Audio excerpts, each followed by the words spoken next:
Hello everybody, and welcome to a special episode of the Yu-Gi-Oh! Master Era. This episode will be known as Hunted. Seto Kaiba has placed a bounty on all of the Barians. Every single Barian is now being hunted by certain organizations or duelists, and he put a special bounty on the head of the leader of the Barians, Shark.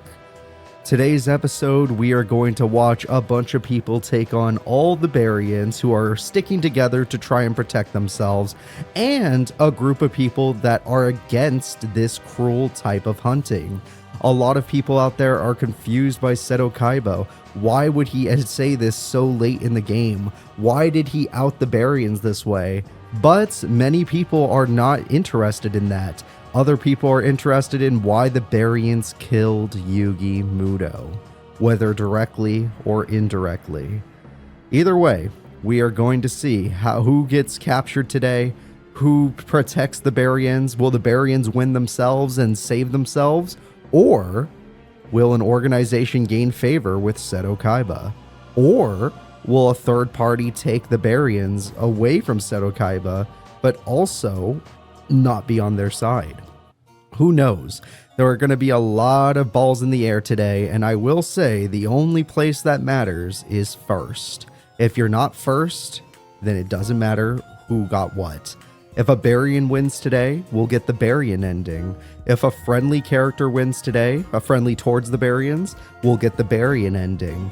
If a character that is a bounty hunter for Seto Kaiba wins today, we'll get the Seto Kaiba ending. And finally, if we get an ending of a third party taking the Barians, we will get a special ending.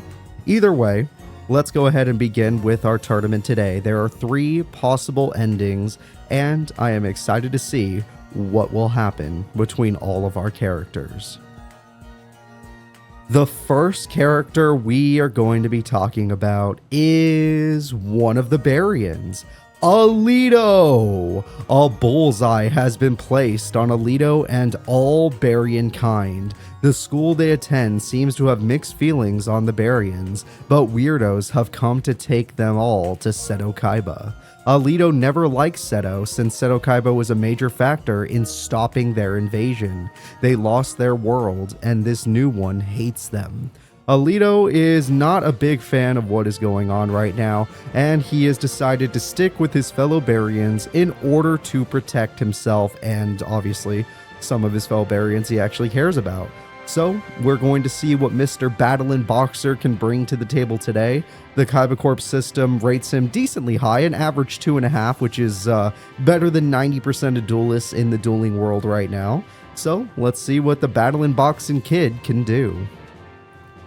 The next character we are going to be talking about is a character coming to the aid of the Barians, and their name is Joey Wheeler! The hero of Domino City has shocked onlookers. Joey Wheeler has come to the aid of the Barians. Whether or not they are responsible for Yugi's death, Joey believes Yugi would not be vengeful and would come to the aid of anyone in danger. Some Barians are still not happy to see Joey Wheeler here today, especially since he was a major factor in the Barian invasion failing. But he is here to protect the Barians. Let's see if his warrior-style deck with some luck-based traps can actually make a difference, or if Joey, the hero of Domino, will fail to be the hero of the Barians. What a weird place you've ended up in, Joey.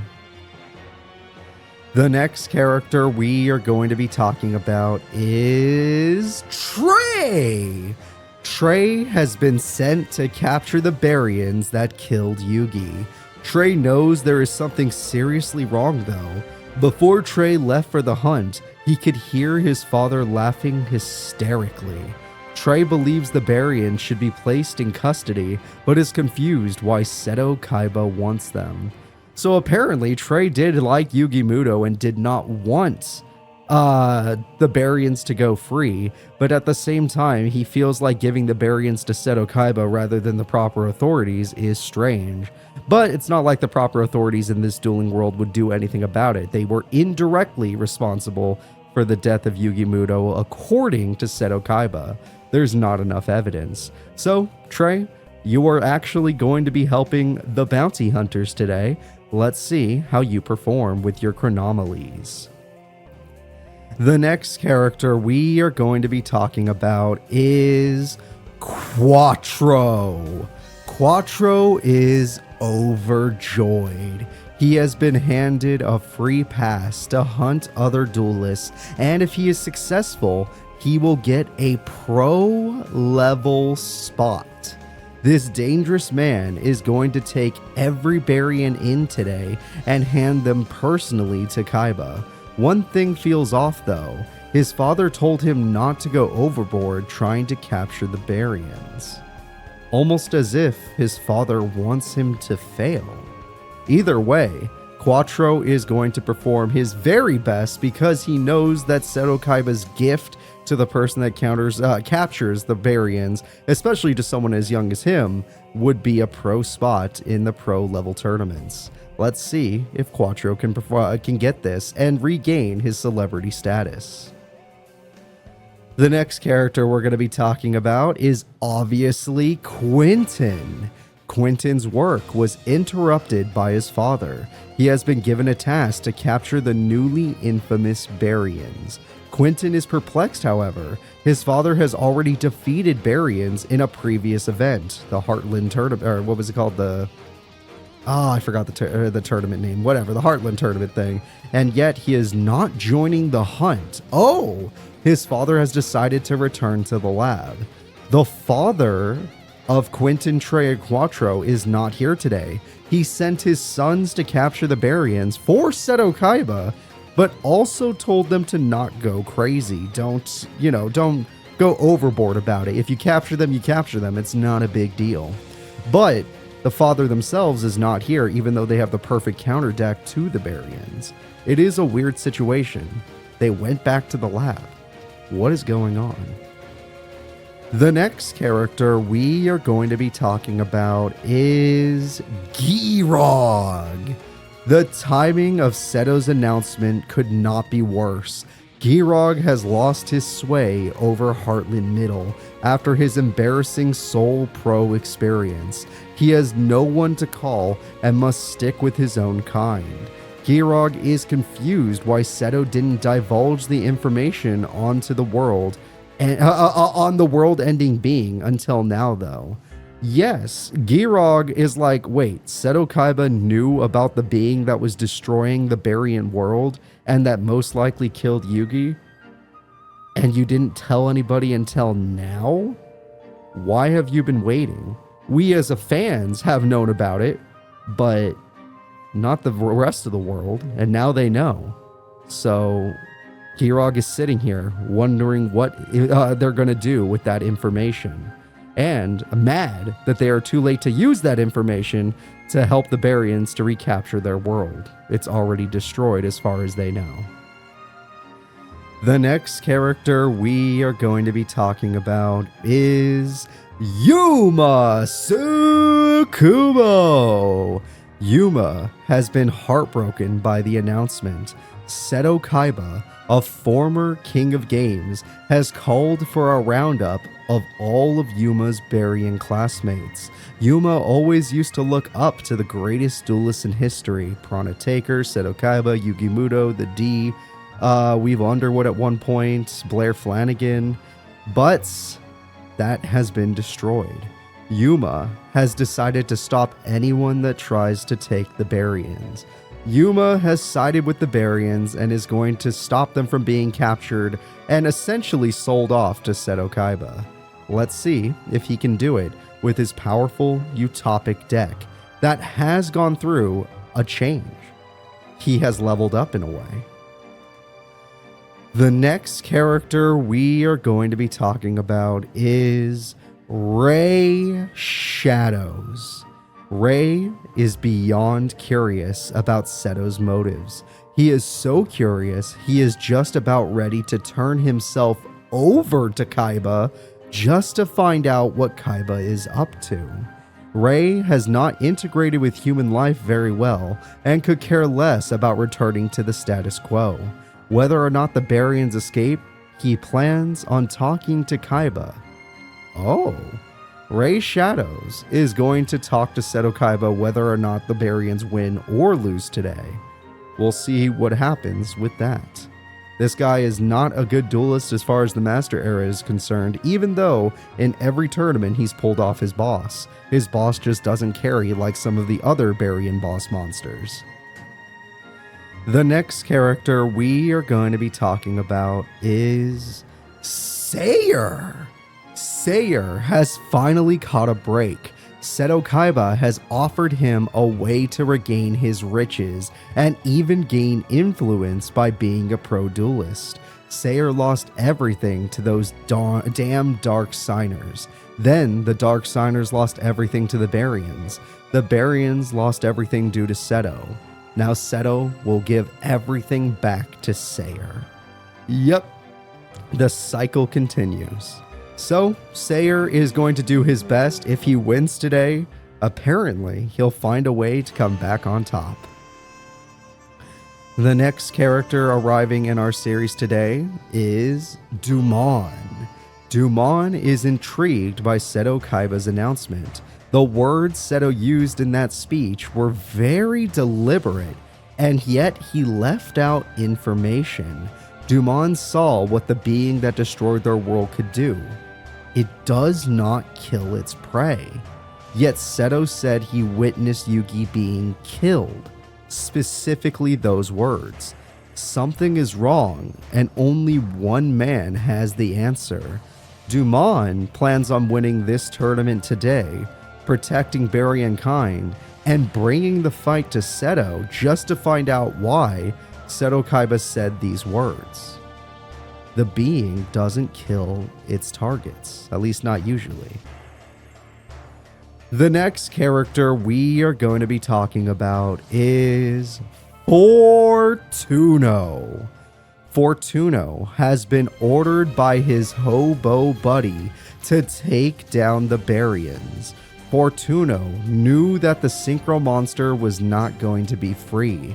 Either way, Fortuno does want the prize set by Seto Kaiba. Fortuno plans on betraying his hobo friend and taking all the money and fame for himself. Fortuno was given a Synchro Monster by Sayer and is now kind of his lackey, but Fortuno is not one to follow orders, so even though he will be trying to capture the Barians today, he is doing so for selfish reasons. Good luck to you, Fortuno. Your deck is still pretty much the same, so I'm not expecting much. The next character we are going to be talking about is Leon Von Schroeder. Leon is appalled by Seto Kaiba's decree. Despite his family situation, Leon has demanded an audience with his brother. He wants the Schroeder Corporation to pressure Kaiba Corp into canceling this hunt for the Barians.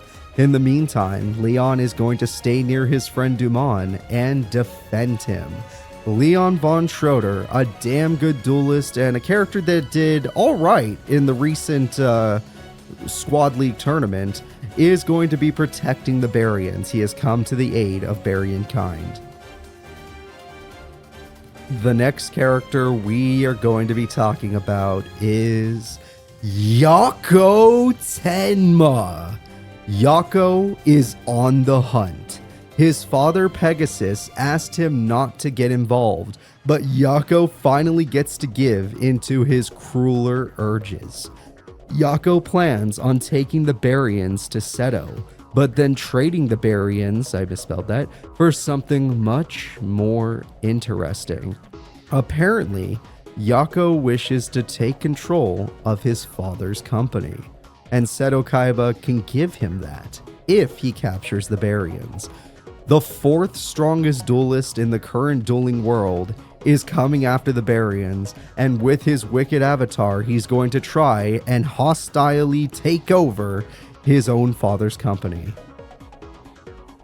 The next character we are going to be talking about is an android, and their name is Marcel Bonaparte. Marcel still follows Spectre's orders even after the fall of Soul. Lately, his will has been falling into a deeper and deeper pit. All that is left is what the Master wants. Spectre hasn't noticed this weakening control over Marcel. Will anyone come around to dig Marcel out of this hole? Will Spectre notice that he is slightly losing control of his android? Or will everything fall into place for another character? Either way, Marcel Bonaparte is working technically for Spectre today in order to capture the Barians and then gain favor with Seto Kaiba. The next character we are going to be talking about is Mizar. Mizar is so tired of being embarrassed. His most hated humans have finally come to him. Mizar was ready for a fight, but they are here to defend him to his surprise. Humanity is the stupidest race of beings he has ever met. Still, his kind are outnumbered and he must accept their help today. Mizar is looking at Joey Wheeler and he's just like, "You son of a bitch. I hate you. I thought you were coming here to duel me. I thought I was finally going to get my revenge. And you are here to help me? Fuck you." Oh, Mizar. What are we going to do with you? The next character we are going to be talking about is Gekko Tenma. Gekko has been following his brother around since his brother became one of the top duelists in the world. He seems to believe his brother has become crazy with all his new fame and wants to stop him. Gekko is going to attempt to take the Barians into his own custody and bring them to his adoptive father, Pegasus. This is one of those special endings where Gekko Tenma is not going to free the Barians, but is also not going to give the Barians to Seto Kaiba. If Gekko wins today, specifically Gekko, the Barians will end up on Pegasus's doorstep. The next character we are going to be talking about is Spectre. Spectre's new boss has ordered him to capture the Barians. Spectre was curious what his boss wanted the Barians for, but that mainframe he found seems to be the culprit. His new boss is starting to remind him of the old investors that controlled Soul Technologies. Spectre wants to be on their good side and has decided to go out and capture the Barians. Let's see how Spectre does today. Their deck is either really annoying and really powerful, or it kind of just flops, which, it's known to do. Either way, we're going to see what Spectre can do as his new boss has commanded him to capture the Barians. The next character we are going to be talking about is Rio Castle. Rio knows something must be going on with Seto Kaiba. Her ability to sense spiritual disturbances is in a constant flux since the arrival of the Dimensional Drifter. Still, she can almost see something jutting out beneath his shirt during the speech Kaiba made. Rio was told to prepare for yet another war. Though, today is just a battle. Whether or not we end up in a war will be determined by today's battle. The next character we are going to be talking about looks a lot like another character. It's another Solstice android.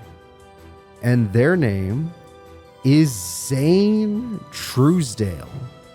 Another strange Solstice robot has arrived. The remaining humans are honestly quite impressive.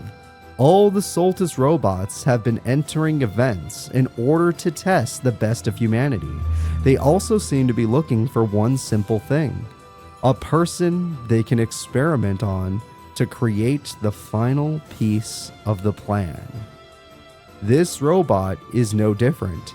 The Zane Soltis android is here to test humanity in another one of their conflicts. The next character we are going to be talking about is a character that wants to bring happiness back to the dueling world, and his name is Yusho Sakaki. Yusho, the world's greatest duel-tainer, has arrived. Yusho personally believes dueling should not be used to make people sad or oppressed. Dueling is supposed to be fun, and what Kaiba is doing is a travesty to the dueling world. Yusho will take down any greedy and cruel duelists that are coming after the Barians today. In other words, Yusho Sakaki has come to the aid of Barian kind. Let's see what the greatest duel-tainer can do. In some tournaments, mostly pro tournaments, he looks amazing, but he doesn't typically get that far, despite the fact that his deck has a lot of tricks. So, let's see how the best duel-tainer can do. The next character arriving on the scene is one of the greatest characters the Master Era has ever seen. Everyone say hello to the Queen of Games, Serenity Wheeler. Serenity has made her beliefs known. She states that Seto Kaiba's actions are completely wrong. She has come to defend the Barians and their right to exist peacefully on Earth. Public opinion has now skewed in favor of the Barians after Serenity made her appearance.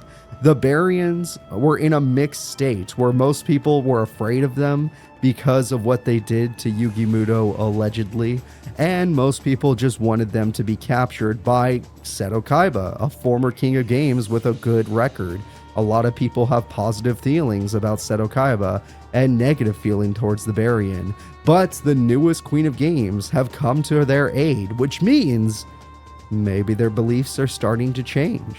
Whether or not they do change will have to be based on who wins today's tournament. But who's better to have on your side than the current #1 duelist in the world? The next character we are going to be talking about is the leader of the Barians, top 8 pro duelist, Shark Castle. Shark is impressed. Seto Kaiba was a major player in stopping the Barians' plan. Though Seto never knew why the Barians crossed over, Shark brought the few survivors over through a portal they found in Barian space, escaping from a true monster. Seto Kaiba has overplayed his hand, making enemies of the Barians.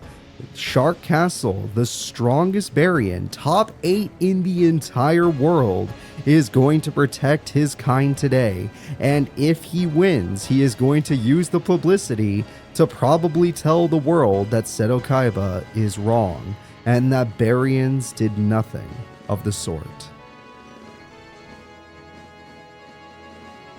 The next character arriving on scene is a strange one. There is a giant man walking into the tournament capture bounty quest site that makes mechanical noises. And their name is Bowman.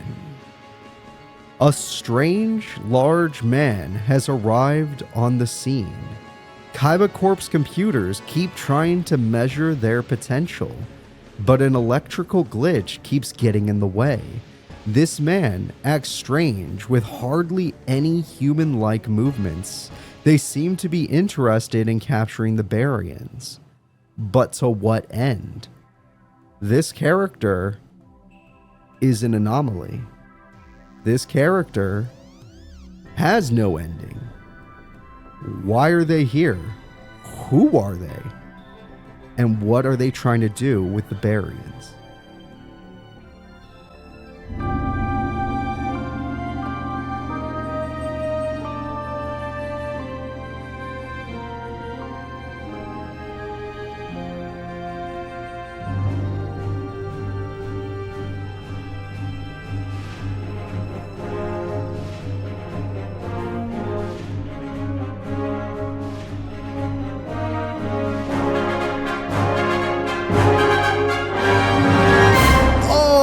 Crap! Shoma Yusa has arrived!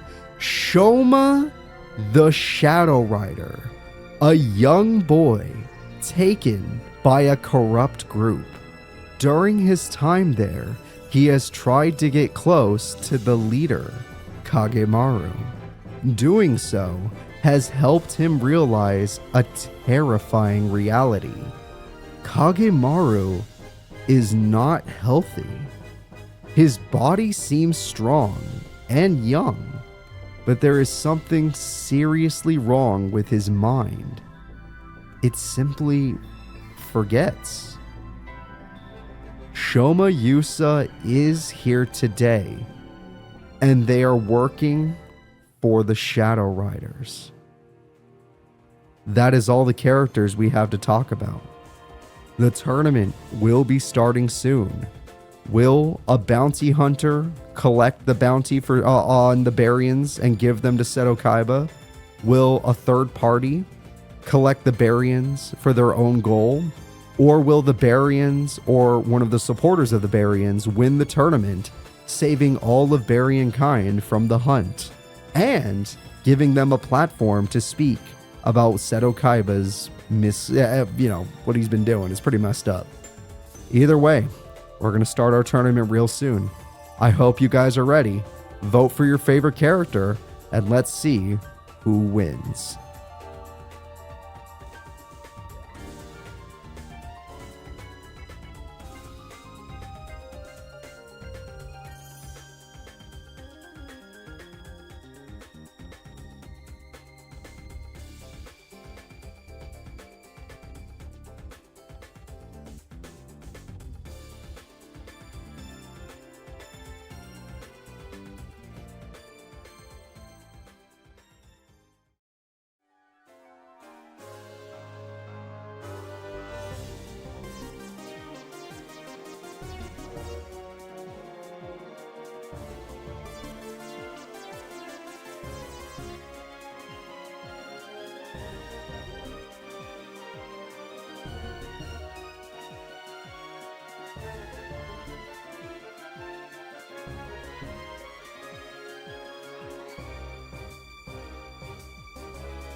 Hello everybody, and welcome to today's Yu-Gi-Oh! Master Era Tournament.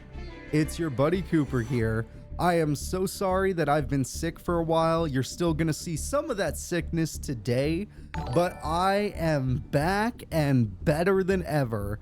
We have ourselves a pretty major tournament to enjoy today. A tournament with multiple endings, each ending with a more dangerous cost than the last.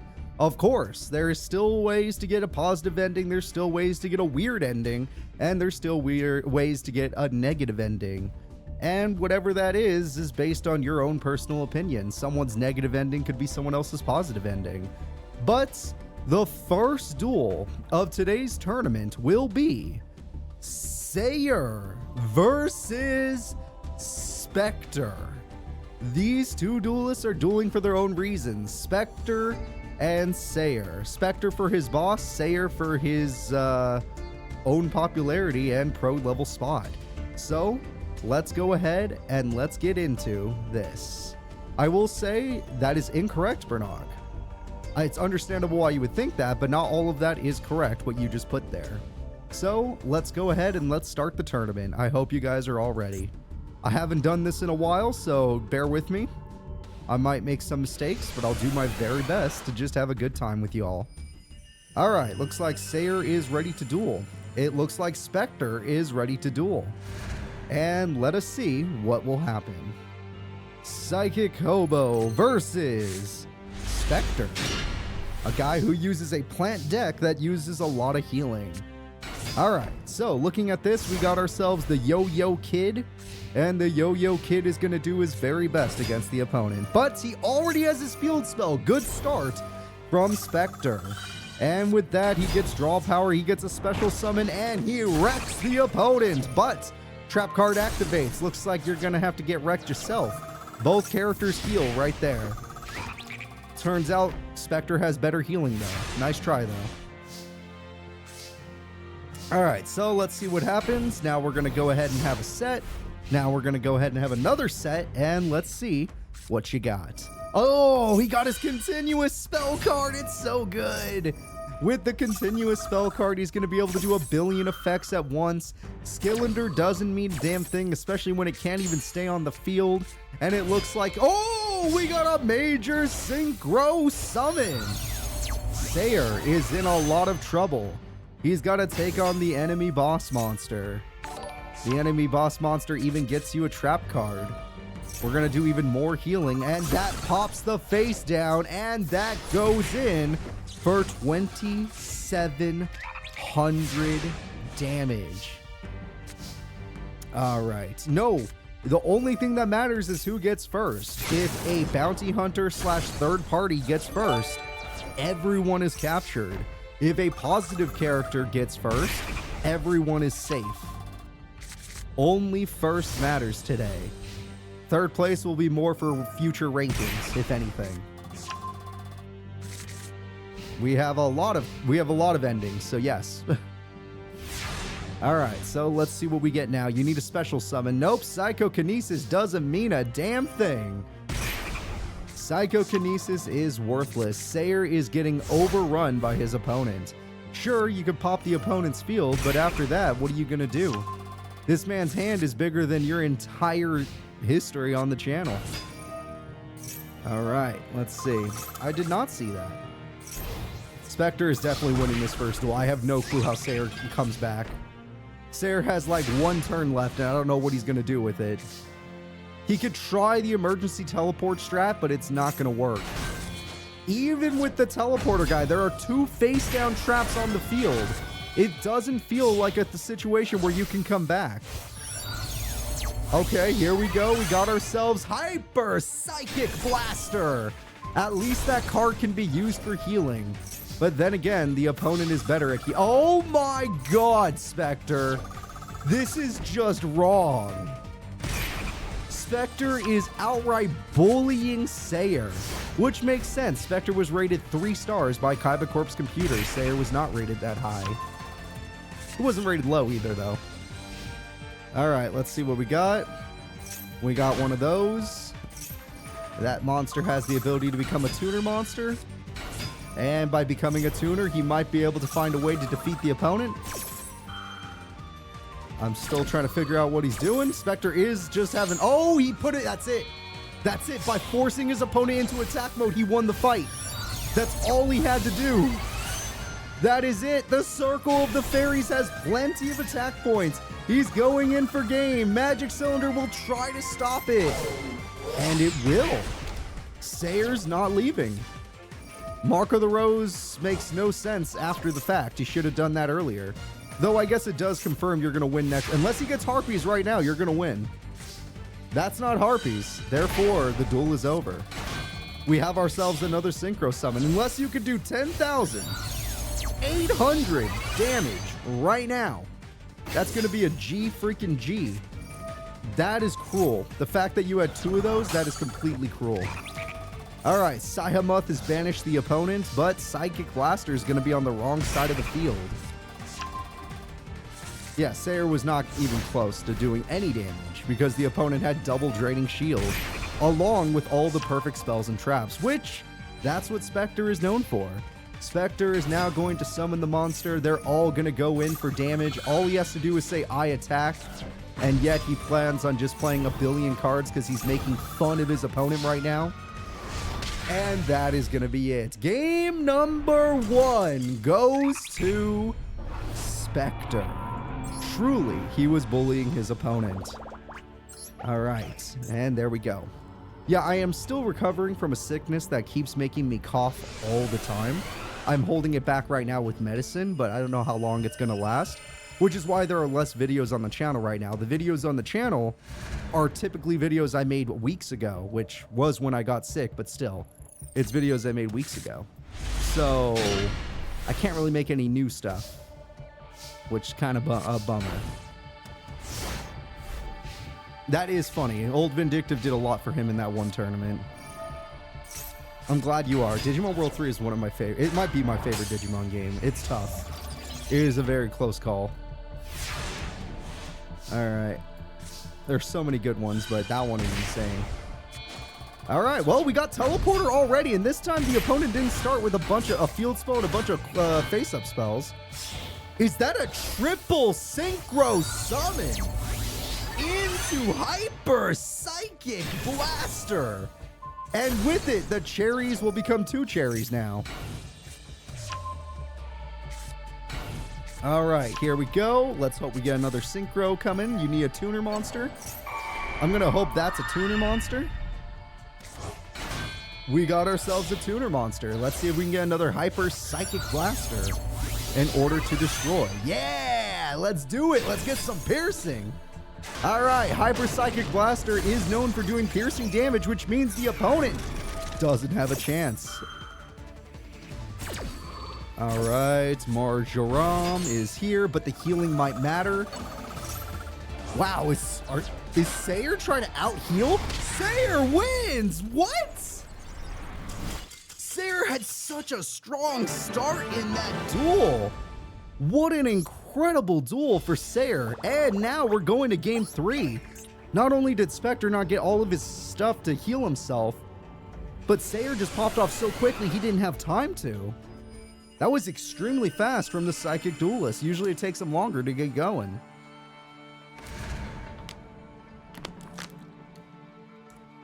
Alright, maybe there is still hope for the Psychic Duelist despite being a 2.5-star duelist. I guess only a half-star difference does mean it could still go either way. Only time you don't see him winning is if he's fighting like Shark or Serenity or someone with 4 stars. That'd probably be too hard.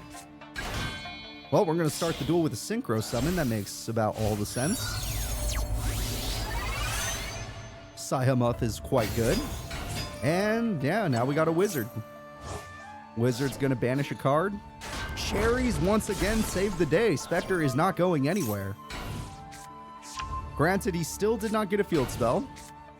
He still did not get a face-up spell card or a trap card. So this is a bad sign for Spectre fans. The only thing that can make up for it would be one of his own Synchro monsters or Mark of the Rose, because why not? Mark of the Rose would do quite... He got Harpies! No! The Ancient Brain Lab! It's gonna cost him! Alright, the Brain Research Lab has cost him. We got ourselves a Synchro Summon. He's gonna do it, folks. We got ourselves Rosemary. And he completely turned this entire duel around. It looked bad at first, but now everything has changed. The Wizard will try to hold the life points down, but Saihamuth being stolen kind of ruined it. The only way he could fix this situation is by getting rid of Mark of the Rose. Do you have anything that can destroy that spell card? I'm going to assume this hand means no, but you probably can get rid of Rosemary, which would be a good idea. You got rid of all of Spectre's best cards, but Mark of the Rose still dominates this duel. Your odds, oh god, your odds of survival are falling apart.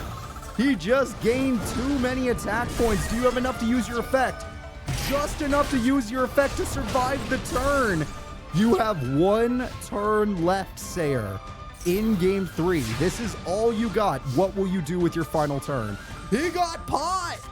Pot of Greed, try something. Whoa, we got another Synchro Summon, getting rid of Mark of the Rose. Level 8, I haven't seen that in forever. It's his original boss, the Thought Ruler Archfiend.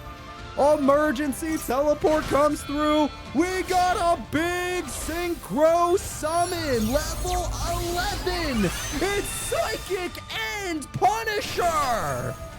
Holy shit. This man is not leaving the tournament. He summoned the ultimate psychic monster using his original boss. All you could do now, Spectre, is hide in defense mode. I can't believe Sayer is coming back. He can't afford any of these cards. All of these cards are too expensive. He ran out of life points, but his current monster is too strong. Only a Mark of the Rose can end this duel.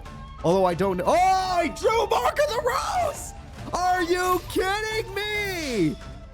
Spectre with the luckiest top deck ever steals his opponent's boss and manages to win. That was a great first match.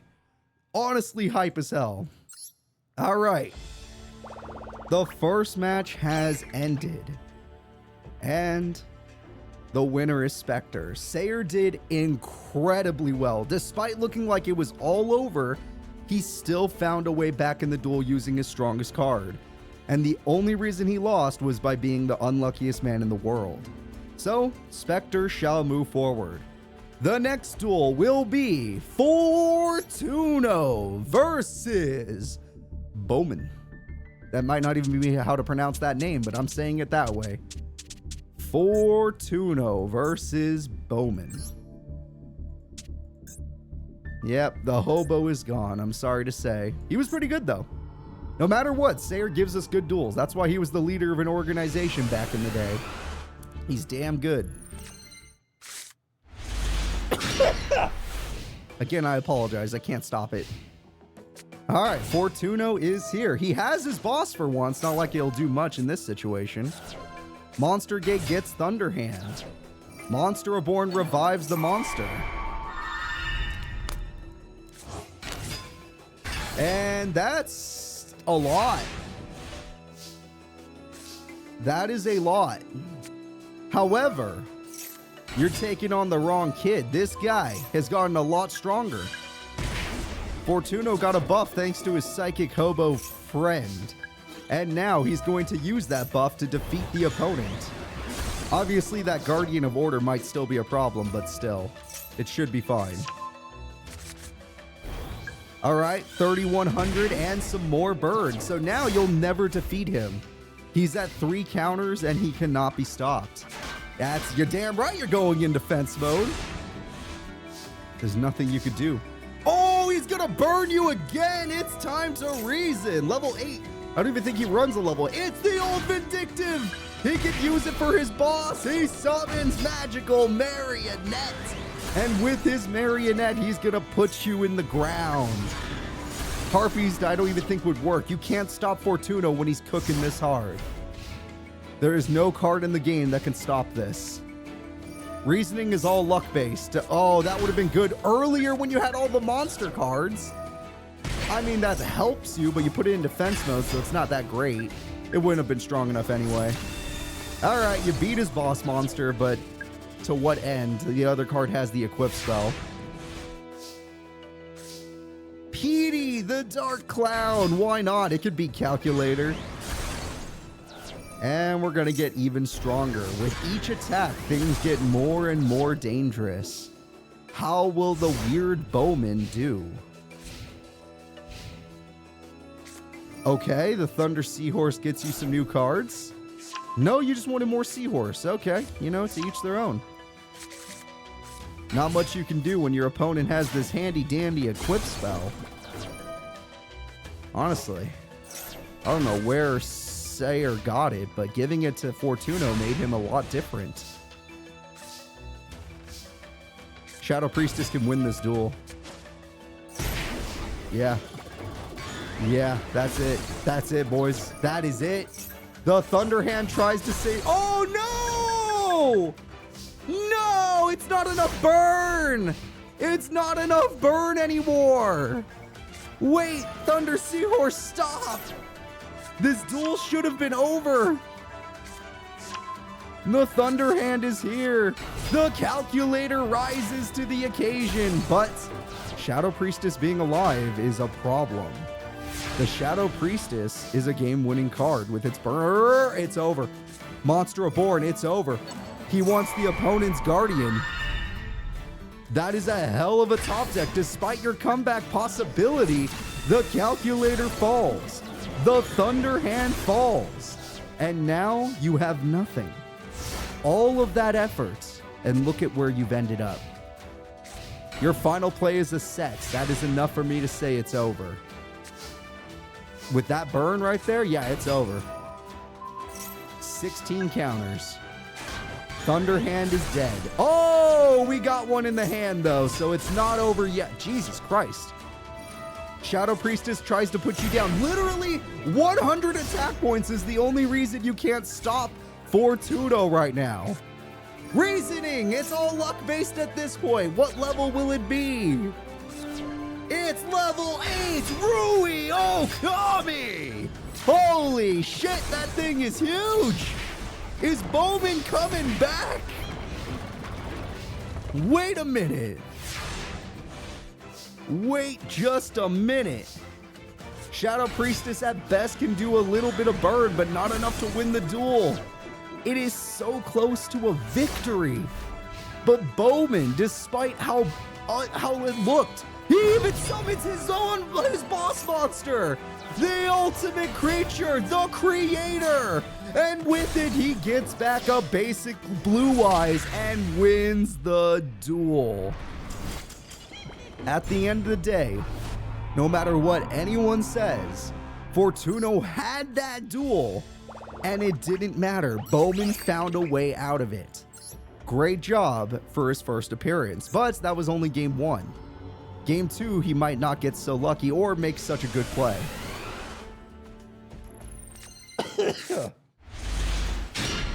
All right. He has his equip spell. He's looking real strong, especially with that Magician again. This looks like it's going to be a strong start from Fortuno once again. Bowman plays the Thunderclap.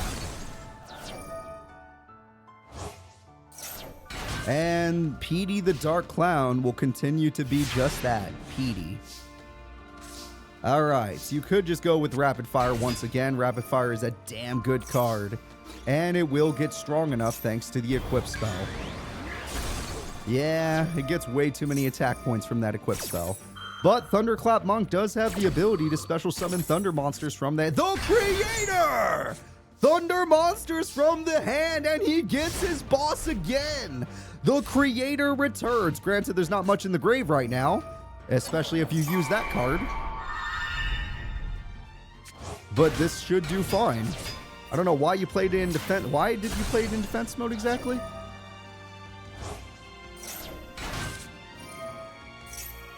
That might be... Oh, it is! Oh, shit. I don't know why you didn't play all your cards in attack mode, but that's a problem. Oh, God. Does he have another monster to special summon, or is it... Oh, my God, he might. And what monster could it possibly be? It's a second creator. This man, all he can do is create and then destroy. Your odds of winning are falling apart, Fortuno. The first duel, I thought you guaranteed had him, but it didn't end that way. This duel doesn't look much better. 1800 attack, and there's no more Petey's. Apprentice can try to stall for time, which is the best play. Old Vindictive can get rid of one of the creators. One of the creators has fallen. That's the only good news I have for you guys. Jesus Christ. Wow. Not bad for a guy with no extra deck. Not bad. Okay. This guy's cooking something. Granted, Fortuno's trying to stay alive. Obviously, he will not be able to. He lost one of his monsters. Fortuno did as much burn as he could. It's over, guys. Bowman in the first duel, I thought it was completely over, but he came back using some incredible plays. Bowman in the second duel was just like, I owe him DP. I don't even need incredible plays. I'm just better than you. All right, good duel. We're going to move Bowman forward. Fortuno, I'm so sorry. Normally you're a bigger, with your equip spell, you're a bigger threat, but this man found a way around it every time. No matter how close the duel got, he never gave up. All right, let's go ahead and move the Bowman forward. The next duel will be Trey versus a character we've missed. Shoma, Yusa. Trey versus Shoma. I feel bad for Trey. This is not the person you want to run into. Shoma is technically the highest rated duelist here today, despite Queen of Games being the #1 duelist in the world. The computer and world rankings are different. Technically, Serenity would still be considered the strongest character in the Master Era at this point in time. But the computer has its own ideas. All right, let's do this. We got ourselves a Chronomaly card. We got ourselves some pendulums. Shoma Yusa went from a fusion deck to a pendulum / synchro deck and instantly did 1 billion damage to the opponent. Harpy Gekko sounds like a really good thing, except against this opponent. This is one of the only opponents where Harpy Gekko really doesn't work. Harpy's works, but Gekko won't. Alright, the Gekko goes through. That's 1 special summon, 2 special summons, 3 special summons.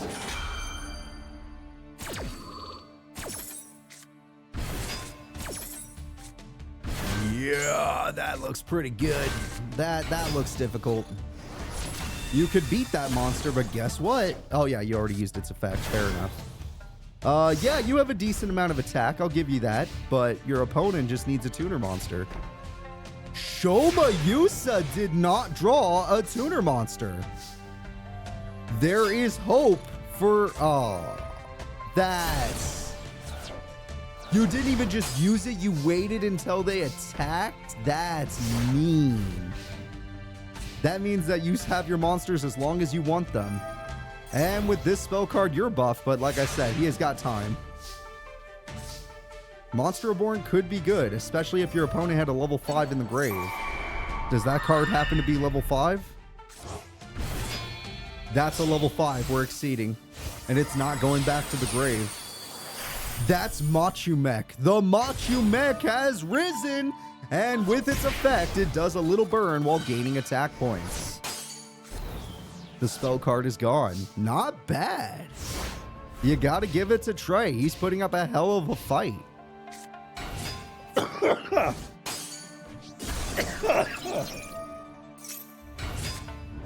But you do still lose your crystal skull looking thing. Again, he has not gotten his tuner monster, which is screwing him over. He's got 1 billion tuners and they're not here. The Machu-Mech kills the monster, most likely ending up in a special summon. Is that one the tuner? I cannot tell. I don't know these cards. These duels are done through the Yu-Gi-Oh! Master Era offline mod. And then anything else you see I made in Photoshop, and then I just place it on OBS. And that's how you do it. Nice and simple. So, let's see how Trey does. Trey throws away a card, throws away 2 cards, and gets himself a trap. Now he's gonna go in. And he's gonna go in. The tuners are level 1 and 2. Okay, good to know. So that one is level 1. Would it be him? Would that one be a tuner? Nope, that card he just summoned was a tuner. Here we go, folks. Shoma Yusa was just stalling so the duel would look better. Here comes the real cards. With the real cards, Machu-Mech is gone forever. And now he's going to get a bunch of special summons for bigger monsters. With these 2 19 beaters, he's going for game. Yep, just with 1 synchro, he's going to turn around the duel. But the opponent found a way to stay alive. All right, Trey is still in the duel. Now all he's got left are the crystal bones. It's over, folks. Trey put up a hell of a fight, dropped Shoma below half, but eventually Shoma did draw the tuner monster. And that is it. The tuner monster is all that is necessary. Now we got ourselves a synchro summon.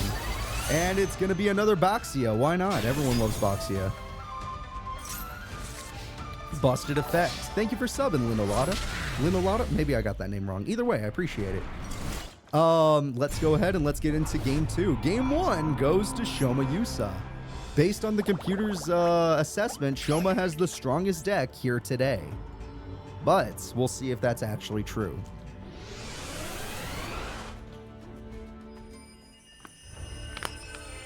Oh man, that is good. Alright, game number 2 will now begin. Let's see what these characters can draw. He's already got Harpies again. Harpies is very valuable. Crystal Bones is not as valuable. And that card is whatever. Yeah, you didn't even summon your bones because you knew how unvaluable they were.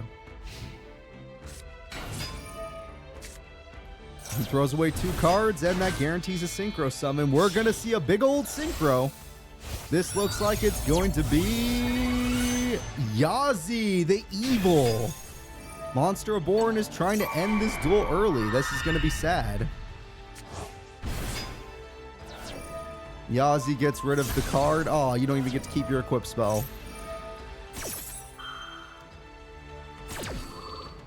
Alright, let's see what we can get.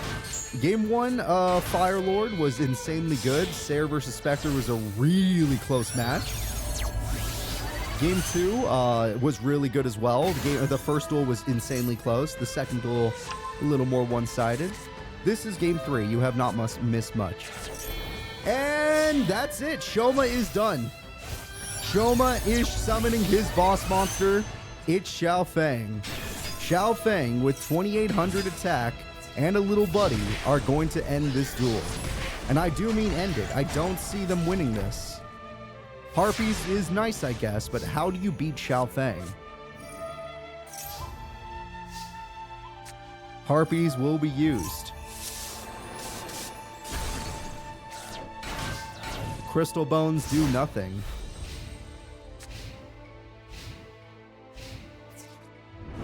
And it's over. They're all gone. You get another tuner monster. You don't even need it, but you get one. Why not? And a tribute summon for another synchro. You didn't synchro? What? Oh no, wait. This is your opportunity to kill that 0 attack boy monster before a synchro summon happens. Alright, the attack goes through. We kill the monster. And it still has an effect. And it's just Piranha Taker. Don't worry about it. We got ourselves a trap card, and we're just going to go ahead and wait for Xiao Feng to end this duel. Oh, it looks like it's over to me. Yup. Oh, it has to be in defense mode. Never mind. Has to be in defense mode. Would have ended him if it could have been in attack mode. Poor Trey. Why'd you have to end? Oh, God, that top deck. Why did you have to end up against Shoma? Of all people. Well, Shoma has proven that he is here to win today. And the Shadow Riders are looking quite strong. So, let us move on in our tournament to the next duelist. The next duelist performing in our tournament will be... Let's go take a look at our bracket. We got ourselves Quinton and Girag. Quinton is here to capture the Barians. Girag is actually one of the Barians. So, we get to see a Barian in action. It's Girag's time to shine. Quinton, I don't want to give any hope to because he's freaking Quinton. That deck is sad. At best. I feel good for Girag. This is like the only chance he has of just winning a duel.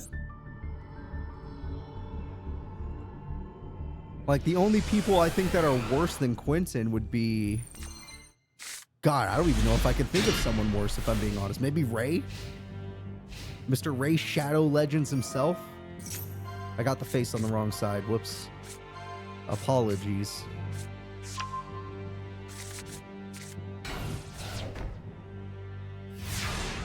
right, Quinton should be on your screen soon. Ignore Quattro, he was just trying to take over. Harpies comes through, now we need to use that handy dandy Pot O' Greed. Monster Born is useless this early in the duel. Premature Burial is useless this early in the duel. And that's a Trap Tricks card. We all know what that means. Yup! We're going to get to see a very annoying card. Now, sadly, he needed to exceed, but he did not know that. Now he's going to exceed, and let's see what happens. Gemini Pearl will stand tall for now. Heartbeast was already used, so you're going to have to think of something else. No, playing defensively probably won't work against Pearl. Another bottomless, because why not? 2 bottomless to ruin your day, but that does work at the end of the day as well. Yeah, Beatos might have been worse. I don't remember his duels that much, so that means it is possible. All right, let's see if you can draw anything else. That would have been good earlier, but it's too damn late. This time, the monster's going to break through. Oh, crap! Girag draws the legendary Barian card. And with this card, he summons his ultimate monster. The Giant, the Red, the Hand. Yeah, you get yourself another Jade Knight, but you're gonna die. Next turn, death is upon you. For sure. Iron Call might be nice, but you're giving up. I understand. It was the give up time. Giving up sometimes is the right option. Especially when you see a Chaos Hand on the field. And Gemini Pearl is easily going to end this duel. That is a GG, baby. It is over, folks. The winner is Girag, despite dropping below half health. So, let's go ahead and get into game 2. Now, I need some water. Was there really any doubt? No. This is one of those duels where the bracket kind of screwed him. Like Quinton, anytime you're in a tournament, there's nothing you can do. Even though you have Raigeki and Harpies right now, there's nothing you can do.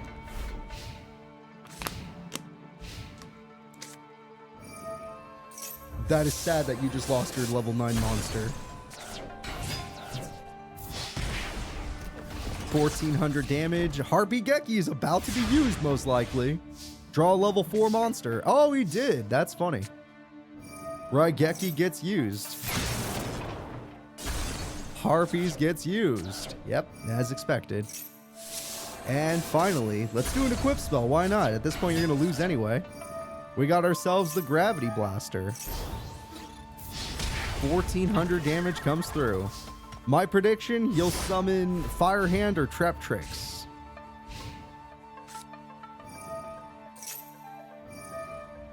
Okay, could still happen, but I did not expect that. Oh!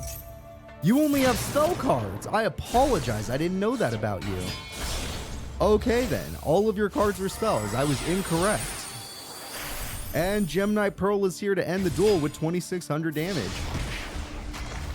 I think Girag is enjoying his free trip to top 16. Okay, Shadal Core is just gonna not even be able to block the attack when you think about it. Your only hope is to draw the Deep Space Cruiser. Without that, you'll lose. You're just lucky Girag didn't draw a monster. Alright, he draw... That's the Cruiser. No, you gotta summon the Cruiser first, I think. What? What? Oh, it has to be from your hand. Ah, that's a shame. You didn't draw one. There's still hope for you, but you wasted your... Well, your Shadal Core had to be used. Well, I don't like your odds. Oh, you were close to getting your monster and then probably still losing to Fire Hand. Yeah. Well, you get one more turn. Maybe you could draw something else that'll save you. You have to fight 2 pearls. Do you have any cards in your deck that you could summon that will become level 9? No, that doesn't look like it. So, as long as Girag draws a monster, it's over. That is a monster. The attack tries to go through. Magic Cylinder will only stall the inevitable. The inevitable will be Gem Knight Pearl's best friend, Gem Knight Pearl, attacking and winning the duel. That is it. Girag, it is over. Sorry about this, Quinton, but your dad did say not to go all out today, so makes sense that you didn't do a damn thing. Let's go ahead and let's get into our next fight in the tournament. That one was just a wash. We'll ignore that. We'll pretend that one didn't happen. This next one will not be a wash, though. It's time for Gekko Tenma to take on Yuma Tsukubo. Gekko versus Yuma. Gekko is rated 2 stars. Yuma is rated 3 stars. So Yuma should win this, but Gekko is not super far below him. It's only a 1-star difference, which can be significant, but we'll see how much. All right, let's do this. Gekko Tenma and his Wicked Beast. Yuma and his few topics.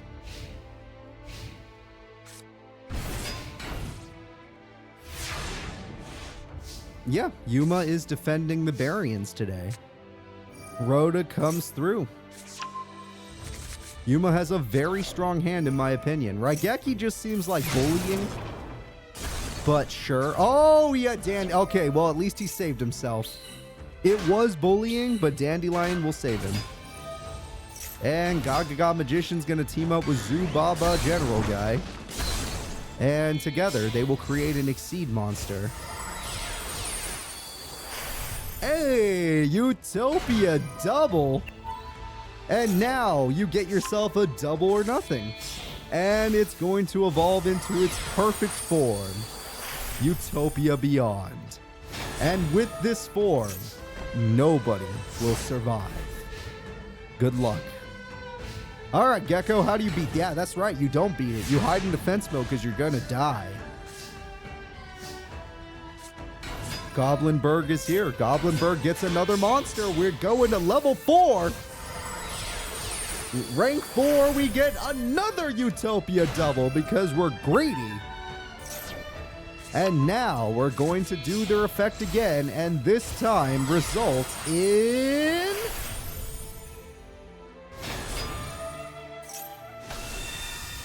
That one's big. That one's big. All right. Rank 12. What even are you? Utopia Kaiser. All right. The Kaiser. Rank 12. Okay, we're going to throw away double or nothing. We already have one on the field. We don't need it. And Kaiser has its own effect. It summons Utopia every freaking turn. And now, with all these monsters, how the hell are you going to survive? The rat is not going to save you.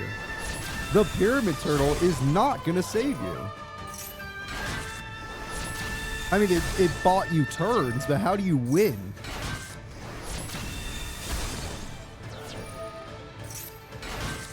I'm still waiting to find out how you plan on winning this duel, because your odds of winning seem to be going down every second. Okay, you attempted to Snatch Steal, and Utopia Beyond activates its effect. It goes to the Beyond realm and just summons another monster and heals. All right, Snatch Steal would have done it, but he can't. And then we got the Slime monster. All right.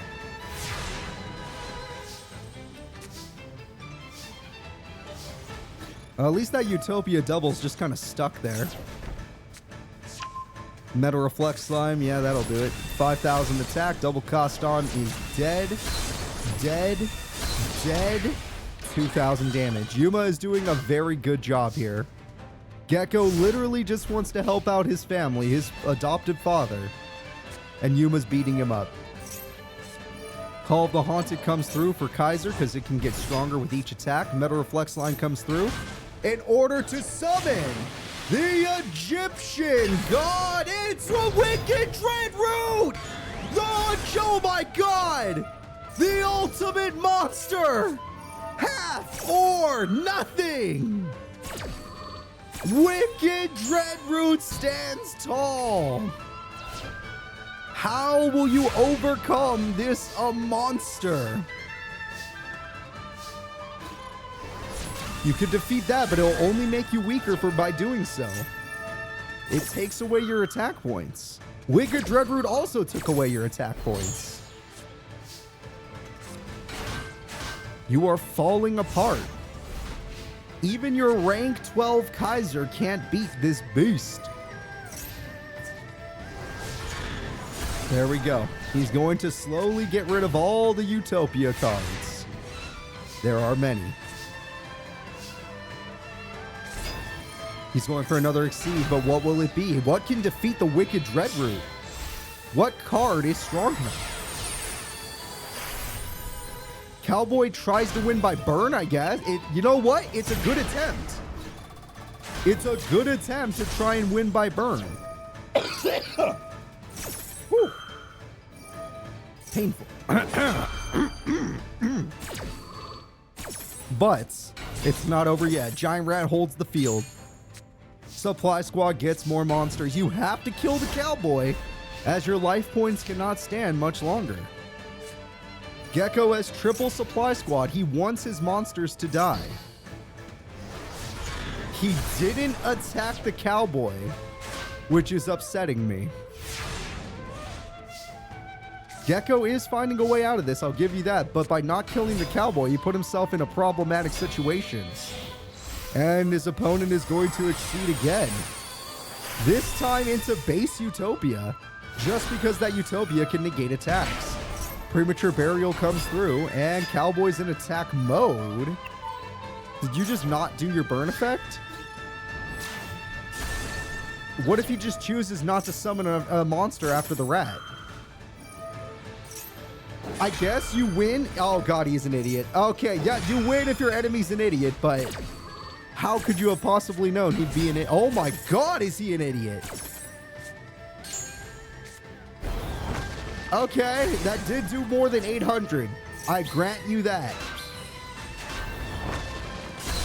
However, it's not over yet. Unless you have another Cowboy, but I don't think you do. I think you're more Utopia-based with a few Gagaga stuff. Oh, you do have two Cowboys. Shit, it's over. Yuma found a way! Despite the Wicked Dreadroot being too powerful, Yuma cooks up a recipe for victory and wins himself the duel. He found a way out of the situation. Not bad, Yuma Sukuma, but not bad from Gekko either. That was a good duel.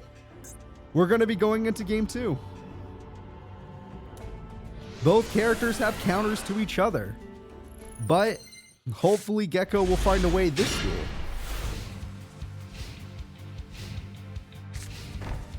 Two traps and no monsters is typically a really bad sign.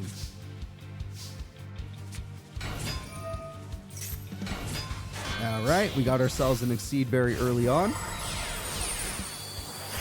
No, I'm still not back to full, Jason. I do not want to be near you. I don't want to get you sick. Monster Reborn comes through. The Gagaga is going to just stay there. It will not be able to attack twice, but it has a friend to attack with it. Oh, dear God. That is a lot of damage. Oh, it's all stopped. You're going to have to go Utopia double if you want to win. Yup. That is reality. And we're ranking up. And Utopia Beyond with 6,000 attack. That's going to be problematic. So, even though you can get Egyptian God Slime...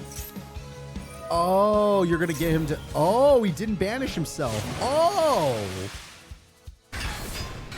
Oh, no! Oh, it's over. The winner is Gekko Tenma. Perfect victory. Thievery wins the duel. It is super over. That was sad. GG, baby. We're going to game 3. Gekko working for his father. Yuma working with the Barians. Who's gonna win? Who will take it all? Yuma choked a little in that second duel, I think. Although I don't know Beyond's effect well enough, so maybe he didn't. Ah, he needs a Utopian Grave. See, that's what it was. Well, get wrecked is all I could say to Yuma then. Get wrecked. Good, Utopia is a good start because it can cancel attacks, so you won't die. The only thing that can affect you is Snatch Steal, which he only has one. Alright, Raigeki comes through.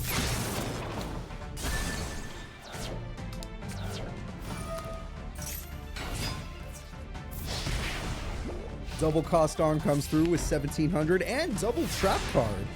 Gekko seems well prepared for the situation. And we're going to go ahead and just do some level changes. Okay. Did you just change yourself to level 6 to change yourself back to level 4? What? And now we're going to evolve again, double or nothing. We saw that, right? We all saw that. That was weird. Is he going to go rank 12 again? No, he's just going rank... Okay, he's going for regular Utopia. That's fine. TT says no, but you tried at least. Supply Squad results in something positive. Monster Reborn results in something positive as well. That's a weird choice. You didn't want to... Oh, it could special summon. Never mind. No, that was the perfect choice. And we're going to exceed again. Jesus Christ. Yuma is doing really well.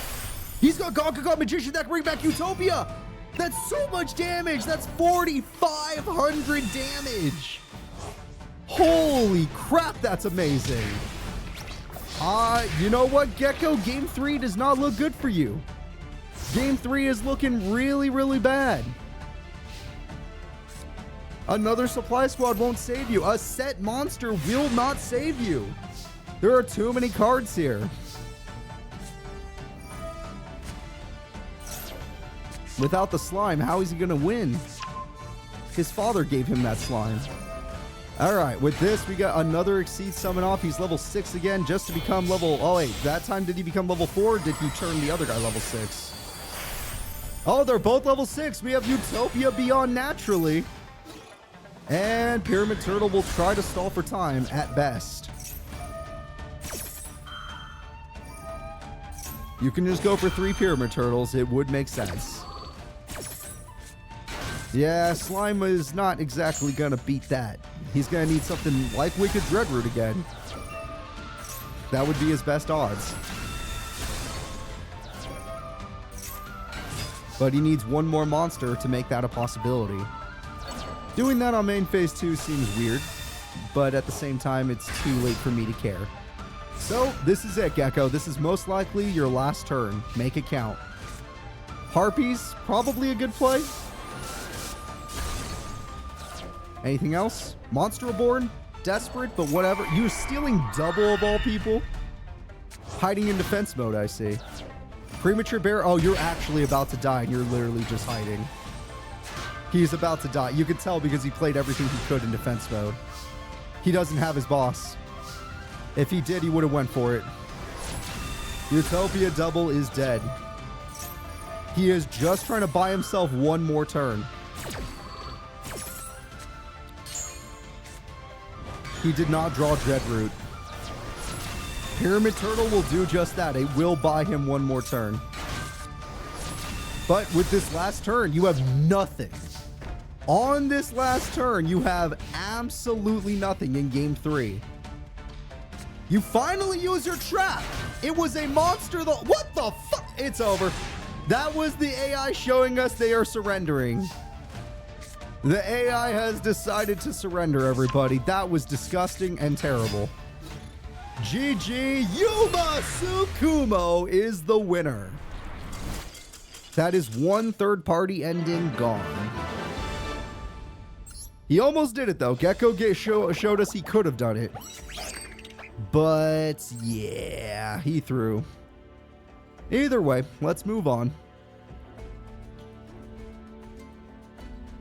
And moving on, we're going to see... Quattro versus Yusho Sakaki. Former celebrity Quattro versus the world's greatest dual-tainer. Let's see how these characters perform against each other. Both can be seen as performers. Alright, here we go. Let's see how these two duelists perform against each other. Quattro with his exceeds, Yusho with mostly pendulums. Mostly.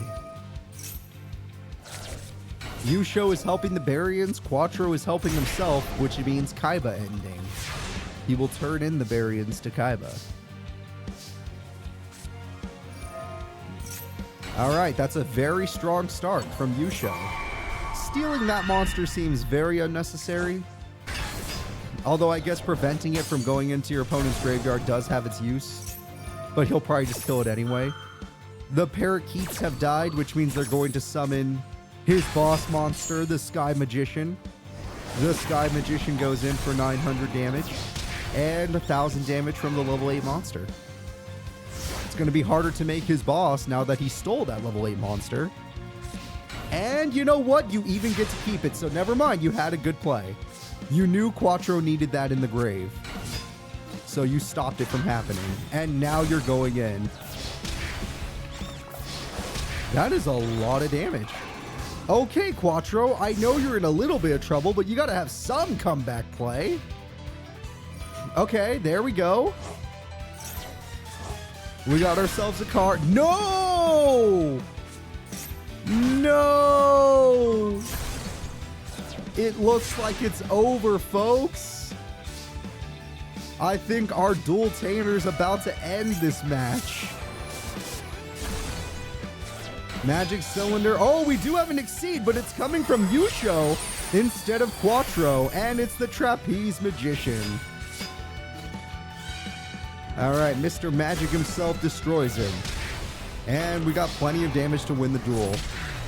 Game number 1 goes to Yusho Sakaki. This man is too good. Let's go ahead and get into game number 2. Game number 1 may not have gone the way we had hoped for some people, but I like Yusho, so I was pretty happy with it. Okay, this time it might be a little harder to summon the card in your hand, but I'm sure Mr. Dual-Tainer will find a way. Harpies once again is going to ruin that trap card, I can tell you that for free.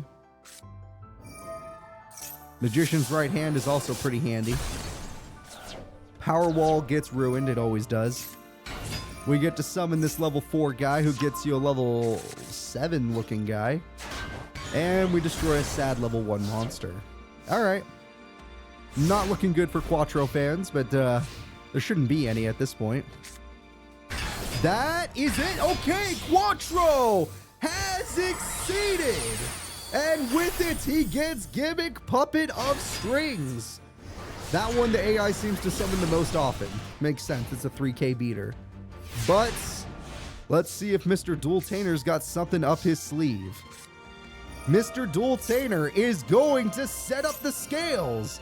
And by doing so, he can special summon one little monster from his hand. And that is it.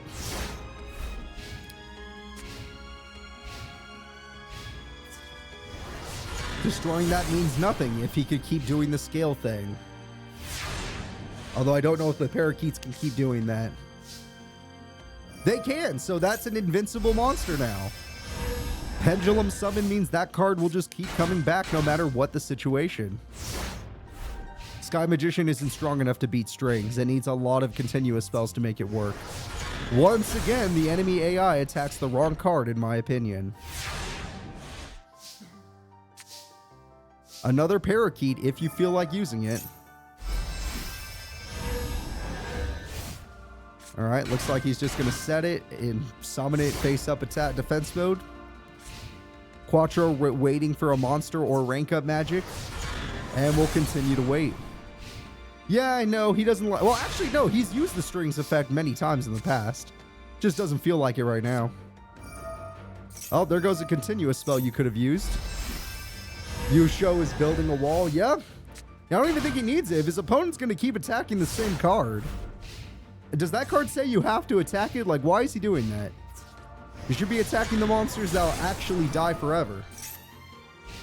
Oh, he got the Magician's left hand. Now he's got the whole combo. But he would fill up his spell trap card zone to play that. He's playing it. All right, to each their own. Yeah, I don't know if Yusho has an actual plan here. I'm waiting to see it.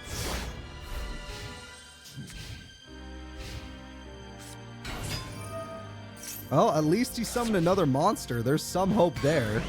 Don't attack the parakeets, I swear to God.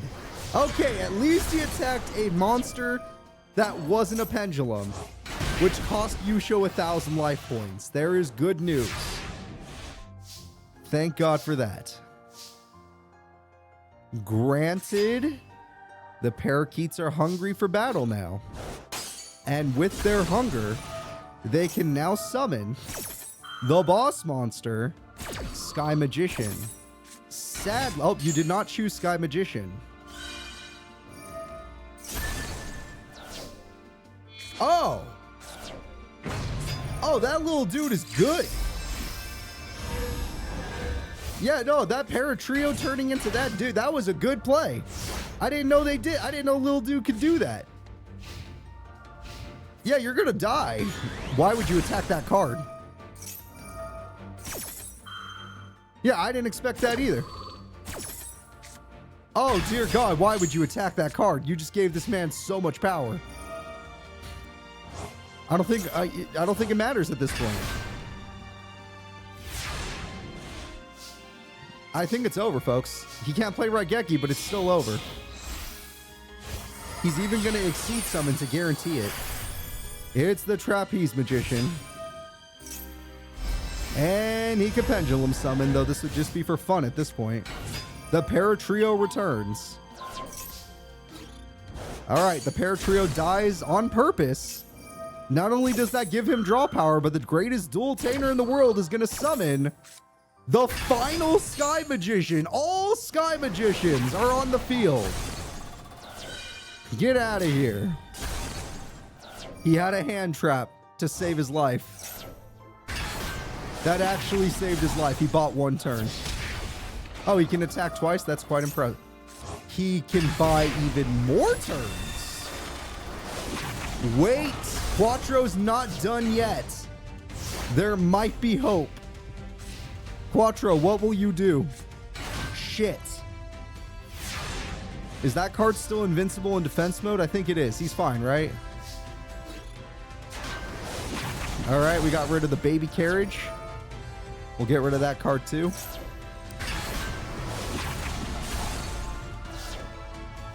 So Quattro can stall for now until he decides to bounce back Sky Magician, which can literally happen whenever. Sky Magician does have an effect where if it dies or something, it literally can bounce. Or something like that. Oh my God, Quattro, are you literally going to wall us right now? Come on, Quattro. We're all watching. We're all waiting. Show us what you got, buddy. Show us what you got. We can't Raigeki you because we used all our spell and trap card zones. Use Harpies. Help us out. Oh, you can't. Oh, the Magician hands. They're making the AI not use their effects. I think it's going to end in them just ending their turns immediately. The Magician hands are making the AI say, I will never use my spell or trap cards. No matter what they are. Because they think, even though they could play two, the first one's going to fail, so why play any? It could be. And if that is the case, could Quattro win because Yusho searched his deck with the Paratrio? Does that mean he's going to win? Yeah. Wait a minute. I think Quattro found a way.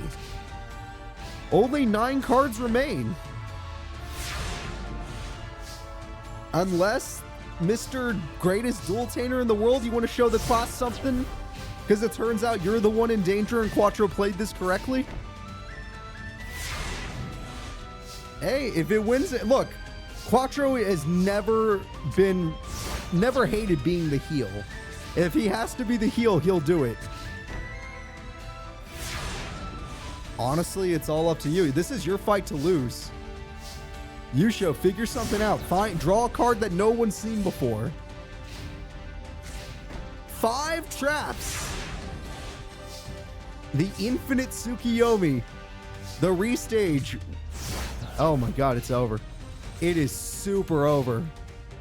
We're going to watch Yusho lose. We're all about to watch Yusho lose.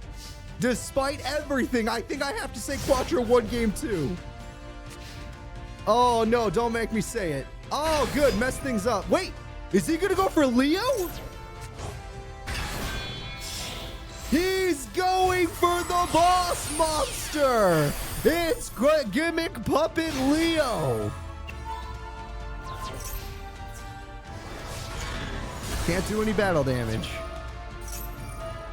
Be careful with that supply squad. Sky Magician gets to bounce. Or destroy. We'll take either. And because he played aggressively, he killed himself. Bye, guys. Sorry. Looks like that's going to be a 2-0. With 2 cards left in his deck, Quattro decides to throw the duel. After all of that, Quattro decided to throw. The winner is Yusho Sakaki. Everyone got mad at him, so Quattro's like, fine, I'll show you my ultimate monster. And then he lost. Yep. All right, let's go ahead and move forward. Yusho Sakaki has won. Quattro was kind of a joke. He's going to be real sad about this. All right.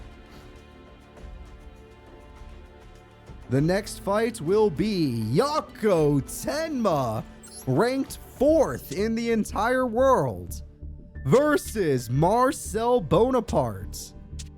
An android is the best I can say right now. Yako Tenma, master of the wicked avatar, the spherical orb. Marcel Bonaparte, master of Exodia. Which character do you prefer?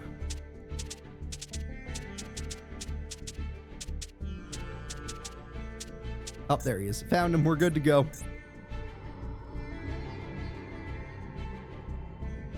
Let's go ahead and find these characters. Marcel is ready to duel. His opponent, Yako, is ready to duel. I'm just looking for his face. He's right there. We're good to go. Gekko already lost, even though he did go to game 3. And now he already has Wicked Avatar and the field spell in his hand. The only reason he will lose is if he never gets out his avatar. If he gets that combo Wicked Avatar and the field spell, he'll never lose. Also, that was a very bad play from Marcel. I would say that was a terrible play.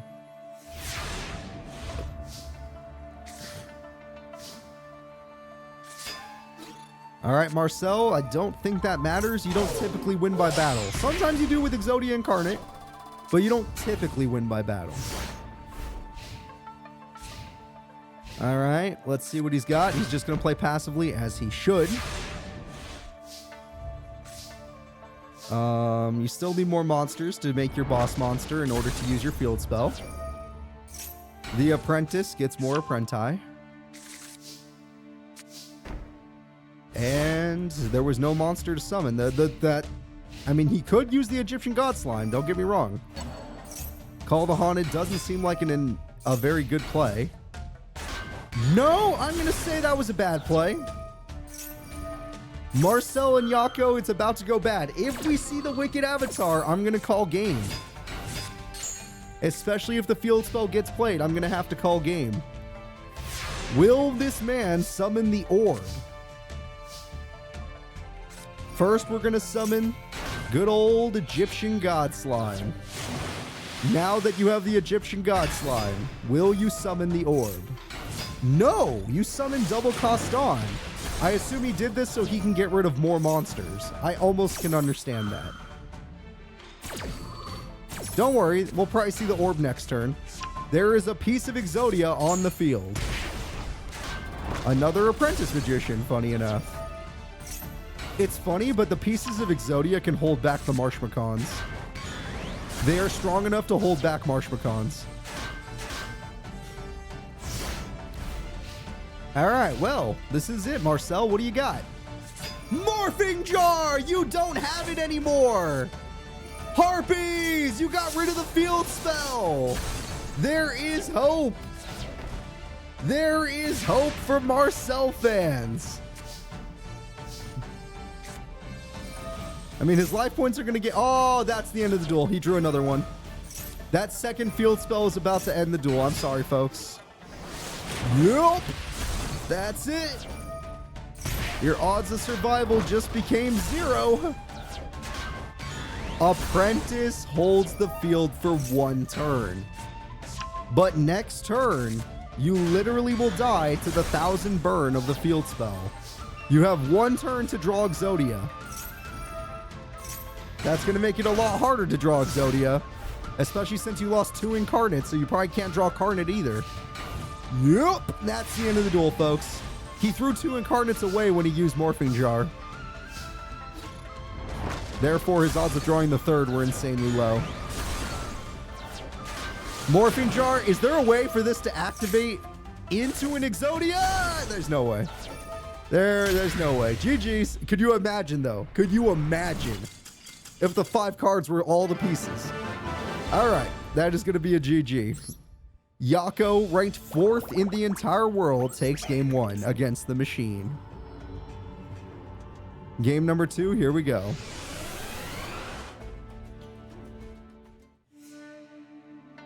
Yeah, I don't think you had enough pieces either way. It just would have been really funny if that happened.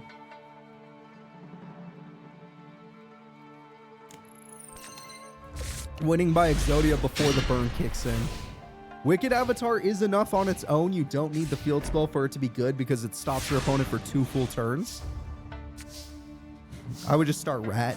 I think Rat would be good enough. Rat is good enough.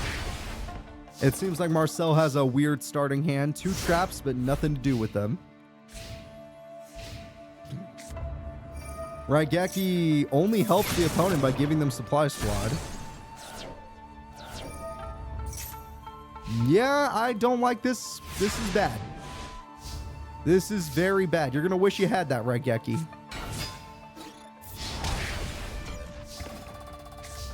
Well, Yako fans, I think you're going to go home happy because I think Marcel's done for. Harpy Geki, of course they had both. But at the same time, you don't have any monsters. Marcel, you want to give the fans some hope? No. Yako will give the fans hope by playing nothing. Yay. Hope for fans by playing nothing. Don't ask me why he did that. I don't freaking know. The rat is back, so why not attack?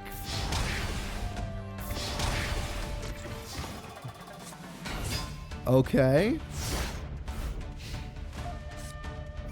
Heart of the Underdog. That's an Exodia piece. We can confirm right leg. We can confirm left leg. We can confirm right arm. That's 3. Oh, shit. There's 3 pieces just like that. No. No. You have it. Where are your cards? They're right. Where's Obliterate? You run 3 for crying out loud. Oh my god. Oh my god. Are you actually about to lose? Oh my god. You drew 3 and it wasn't enough to win the duel. Alright, screw it. Ranked 4th in the world for a reason. He's moving forward. Yako wins. Sorry, Exodia fans. Go home. Apparently, the Master Era doesn't want you here. Not me personally. The Master Era. Because the duels are decided by the CPUs. Alright, Yako Tenma moves forward. The last duel of round 1 will be Leon Von Schroeder, here to help his friend Dumon, versus other robots, Zane Truesdale.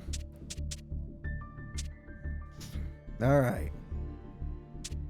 Zane Truesdale, I have not seen you in a minute. You were in that one weird tournament, and you did good in that one. But, you know, times have changed. Here we go. Leon Von Schroeder is ready to duel. Zane Truesdale is ready to duel. No field spell from Leon yet. Give him time. Zane starts with a Cyber Dragon card, and it dies. Zane starts with a Cyber Dragon card, but it has, like, no attack points. One trap, huh? And it's gone. Whatever that was, it's not gonna happen. None of these cards have value right now. Water Life can, I guess, but it's not huge value. You know what? That was more value than I thought. Oh, shit. Zane might be in trouble. Even if it's just a little bit of trouble, Zane might be in trouble. Getting Hextrude is pretty scary. Oh, Gekko. Yep, that'll do it. All right, we're just waiting for the field spell from that guy. Oh, are you going to steal it? Wait. Stealing the opponent's boss might change things. Now, if you don't get your field spell, you might lose. That Call the Haunted won't work anymore. He already stole it. Pot agreed. Okay, Zane's got pot. Power Bond! Zane Truesdale creates the ultimate monster! Cyber Twin Dragon! Call of the Haunted be damned. You're not strong enough. There's still a Hextrude to deal with, and this man can attack twice. Are you gonna buff the Cyber Twin when it really doesn't need it? The double Strident Blast is about to end the duel with 6,000 attack. That is as strong as Yuma's monster was earlier. Holy crap. Well, Zane Truesdale takes game one, but that was just because this kid got unlucky and did not draw one of his 3 field spells, or his 3 monsters that search the field spell, or terraforming. It's happened to a Shizu before too, when she couldn't get Necro Valley to save her life. There we go. That card gives, that's it. He has the field spell this time. Game 2 is probably going to this kid. Cyber Dragon be damned.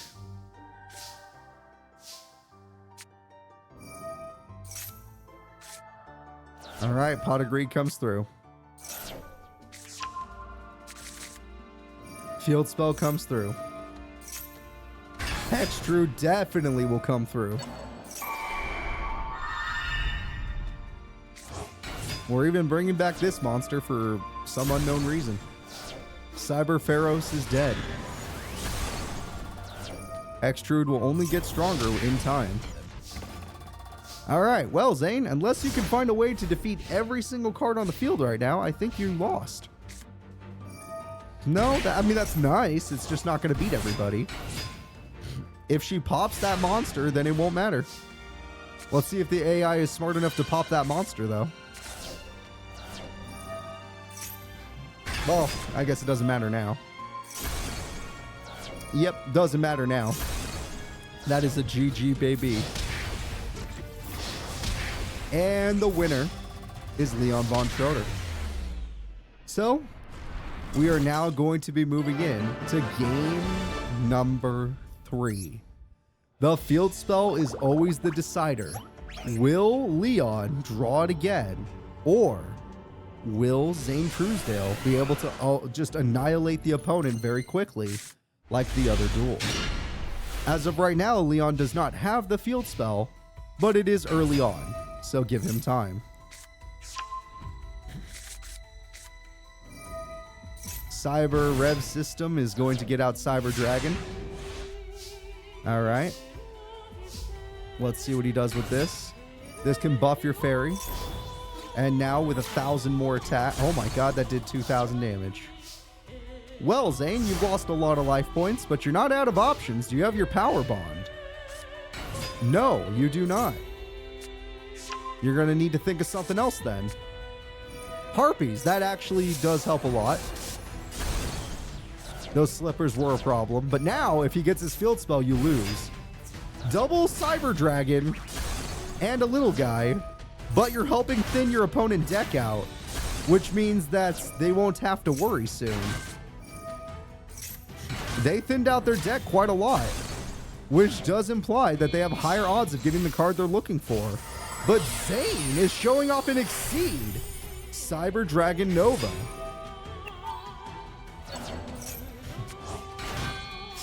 Zane is showing off another Exceed. Cyber Dragon Infinity. And that's a lot of cards. All right, cool.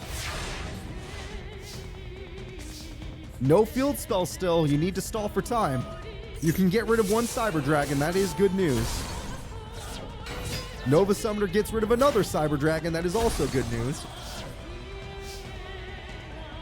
So, what are you going to do?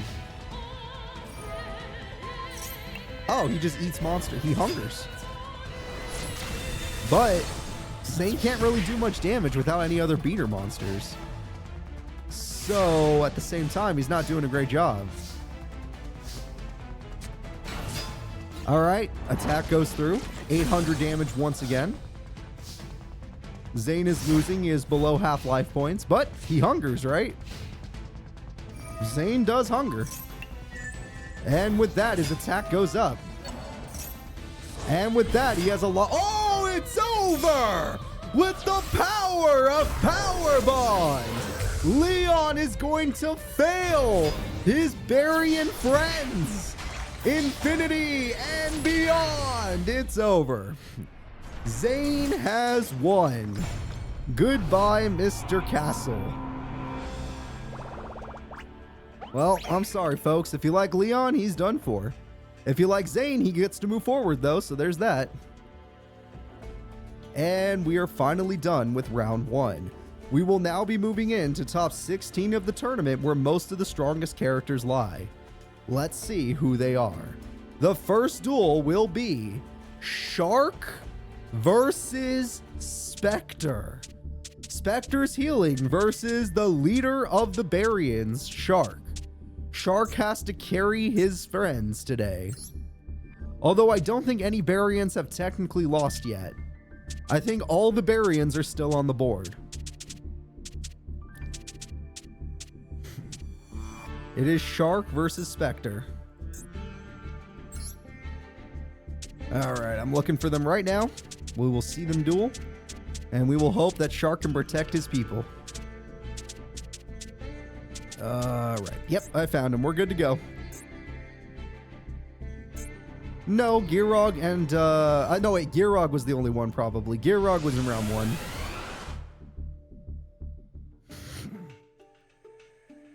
Alright, let's see here. I'm looking for their faces as we speak. Spectre and Shark. Shark should be on your screen. Spectre will be joining him. Let's see what Plant Boy can do against Shark Kid. It's Shark Boy and Plant Boy. Alright, set. He did start Field Spell and Trap, so that's a stronger start than usual. With that, we have ourselves an Exceed summon. Spider Shark can lower the attack of the opponent, which would be helpful. You got rid of some of his life points at least. Nope, he healed a little bit back. He is still above 8,000, so you didn't technically... Oh, well, there we go. He's below 8,000. You did something. Okay. Your opponent is below 8,000. I will assume that means you did something. Never mind, he's above it. Nope, he's below it. God damn it, Spectre. I can never keep up with you. Mark of the Rose is going to steal your ultimate monster, the Spider Shark.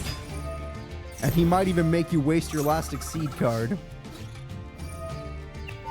He made you waste your last Exceed card, which means you don't have it against him now. The Reborn does save you a lot of life points. Poseidon Wave gives you... Okay, now you have a monster for exceeding. That's not terrible. Mark of the Rose is just you borrowing the monster after all. Hello. And Mermaid Shark gets you whatever he wants. Silent Angler does not work with these current cards. There is no 100% on what happened to Cyber Dark Zane. The last time we saw him was him versus Zeus. There is no confirmation on what happened.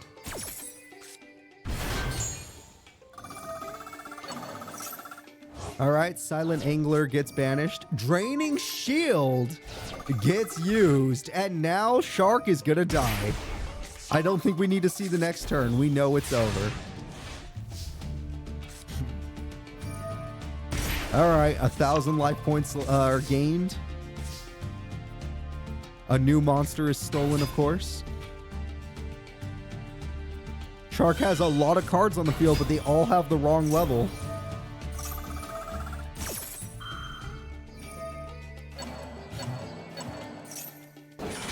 Yeah, usually if I kill off a character, I'll say I am killing this character right now, he is dead.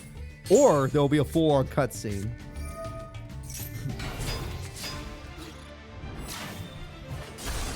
If I say a character was at risk, that does not even confirm the kill. It just means that it was most likely, it could have happened. And there we go. GG! Shark, the leader of the Barians, has lost round 1 to Spectre. If he loses again, all the Barians' hopes and dreams will be placed on someone that isn't the leader.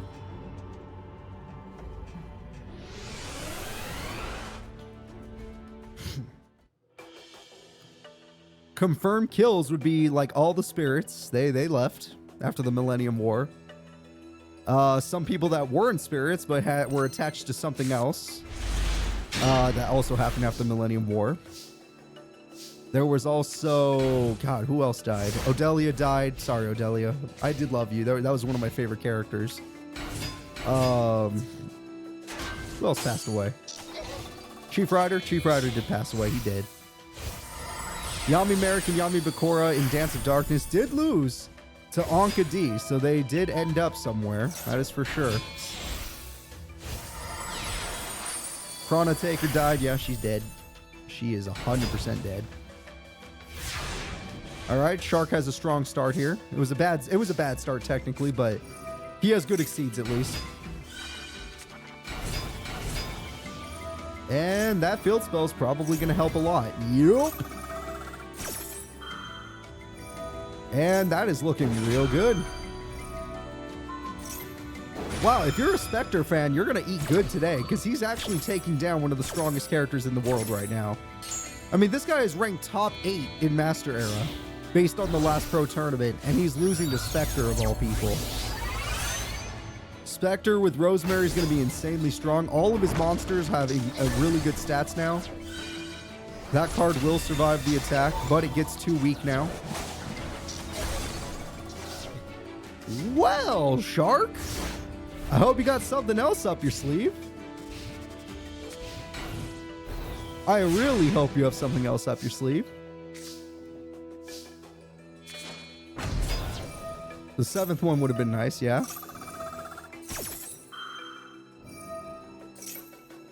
Rosemary, that's a triple effect. Why not?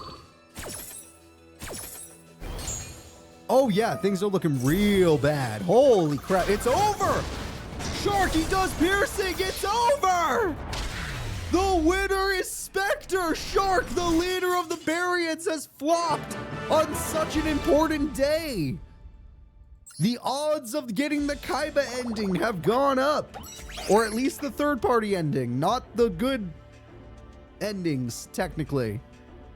Alright, let's go ahead and let's see who will be up next with Shark God and Spectre moving forward. Spectre is moving into top 8.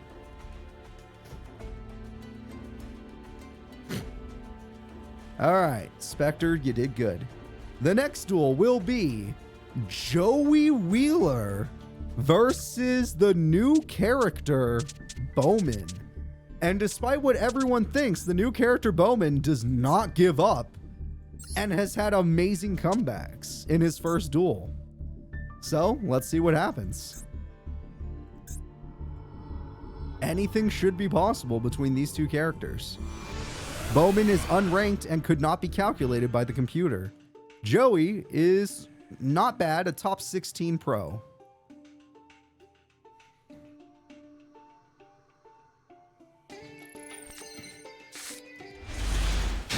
All right, Joey, Rhoda might help you here since you didn't really get much. And I do use the word might because I can't even confirm it. Joey drew all of his revival cards, Monster Born and Premature. But even with those cards, what is he going to do with it? Okay. That garbage hand just actually killed the Valkyrian Knight, so yep. Yep, that's not so good. Monster Born comes back, and we're going to revive the monster. All right. Honest is a problem. Yeah, good thing you played Supply Squads. He was able to get a lot of cards out of that. Speaking of Supply Squads, oh, Calculator's here. This bitch had 2 honest in his opening hand. I'm actually a little mad. I am actually a little mad. This guy had 2 honest in his opening hand. That is stupid. That is stupid. Thank God Joey has so many special summons right now. Joey, go all out. Don't you dare go easy on this guy. That's right. That's right. That's right, Joey. You create the lock and you kick his ass. If there would have been a 3rd honest, I would have been very angry. But there's no chance of one. The duel's over. Monster Gate is a desperation play. Oh, he actually got the creator. What? What? Why'd you do that? Why'd you do that? You got your best card. The AI throws. He got his best card and he threw it all away. And Thunderhand will do some popping. The popping means nothing right now. It's the end of the duel one way or the other.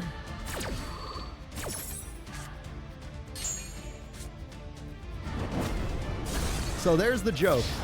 If an AI draws 2 monster gates, it will no doubt play poorly. No matter what it receives. So he drew 2 honest and 2 monster gates. 2 of a kind, huh? 2 of a kind. Well, with that, the end of the duel is upon us, guys. It's over. 2,500 damage goes through. That is a GG, baby. The winner is Joey Wheeler in Game 1. The double honest was a little evil, but at the end of the day, Joey is still stronger. Let's get into Game 2. That was Bowman's first loss in the Master era. Makes sense. It was against the top 16 pro. At least it wasn't Fortuno. That would have been sad. Though Fortuno did play well.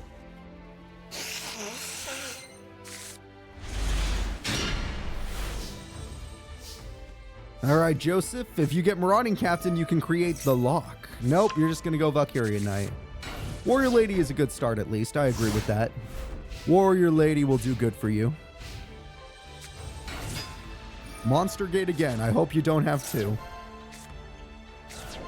Yeah, Thunderclap Monk is better. I agree. Warrior Lady gets out. He got the lock. His brain kicked in. With this, he can lock his opponent down. Joey Wheeler has locked his opponent. What will you do now? Yeah. Command Knight is going to fix this situation real quick. Oh my god, he can get 2 different locks. A hero emerges. That's risky with 3 cards in hand. Calculator, that's sad. Get him out of here.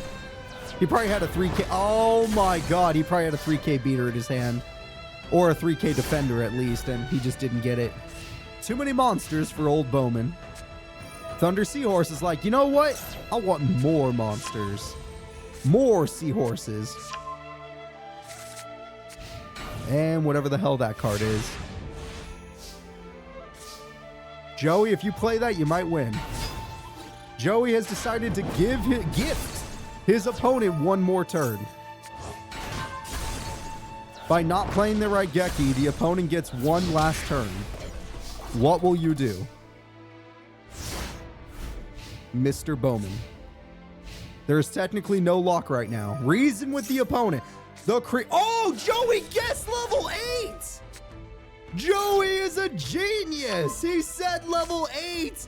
And because of that, Bowman's whole strategy has fallen apart. That was the card that could have saved him. Joey's brains came in.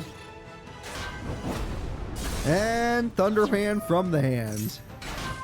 Once again, Raigeki most likely would have ended this duel, but instead he gave his opponent another turn. Thank God Joey said 8. The AI is a little inconsistent. Most of the time they just say 4. If you want to see a hype duel later on YouTube, I recommend the first match of the day. The very first match was really good. And that's going to be it. Joey Wheeler, top 16 pro, will be moving forward for the Barians. All right, good job from Joey. It's all right, Bowman. You had like one misplay, but overall you were fine.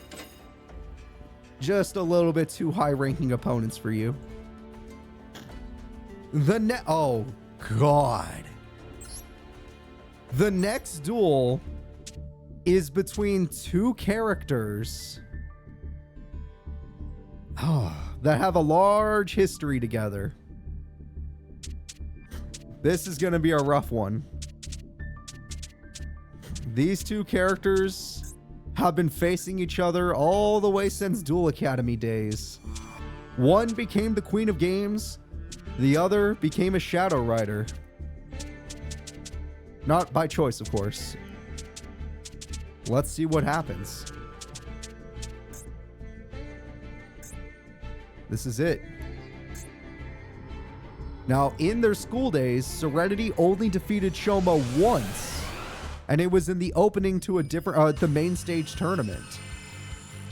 Every other time, Shoma always beat her. So hopefully today, she'll show how much she has grown. That hand is ass. She got a terrible hand. This is a terrible hand. It probably couldn't be worse, except for Pot of Greed there to save it. That hand was so god-awful. Alright, Serenity versus Shoma. She has a weak starting hand. I'm just going to say weak. MST gets rid of one of the best traps in the game. And they're going to begin the special summoning process.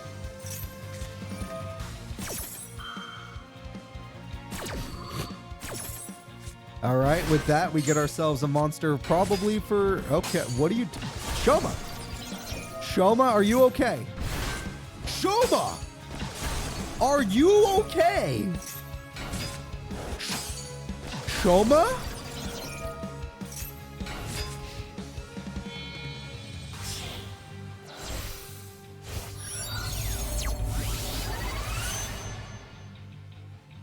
I don't think I've ever seen Shoma play like that, ever, in the Master era. Never that much. I could be wrong, I just don't believe that's ever happened. From Shoma Yusa specifically. He is fighting for control. Shoma's not brain control. You lose a duel, you join the organization. Oh my god, there it is! That's the worst hand possible for a Red Eyes deck. That is officially the worst hand.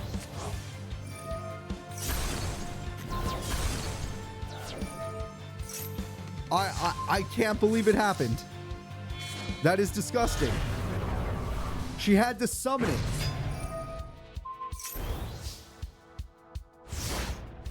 I can't believe it happened. That was the worst hand for her deck possible. And he beats her by 100. Shit. She has no monsters to summon. All of her monsters are gone. She has to draw Polymerization at best. Gearfried is a monster at least, but it can't beat anything on the field yet. Red Eyes with Chain is the correct play. You're damn right we're going to eat them all. Wow, that's what we're eating? Are you not allowed to target the Synchro? Is that it? I really hope that was the reason.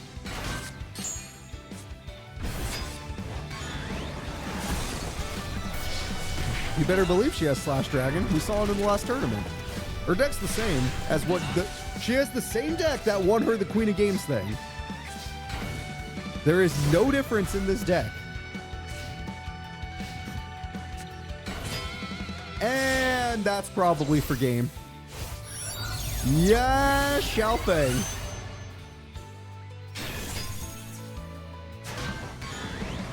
Yeah, Xiaofei. Game number 1 goes to Shoma Yusa. Maybe she's just struggling to... Well, one, that hand was awful. Serenity got the worst possible hand in the game. 2, it did seem like she was just playing worse. Granted, so did Shoma. Shoma also didn't seem like he was playing that well. I mean, 3 Red Eyes in a Red Eyes deck is not what you want in your opening hand or in your early hand. This is much better. This is a much better hand.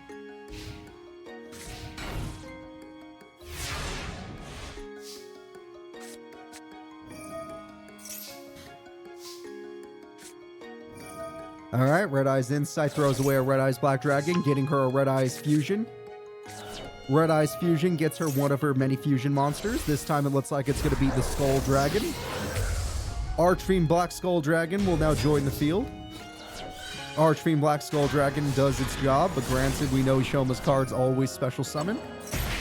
However, she is known for doing burn, and oh, that one doesn't special summon. That is nice.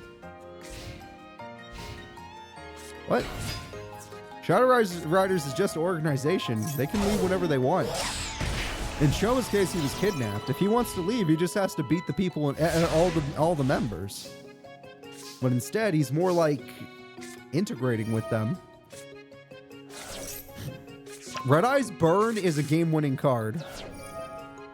Oh, Red Eyes Skull is a card that can say no to special summon. She won then.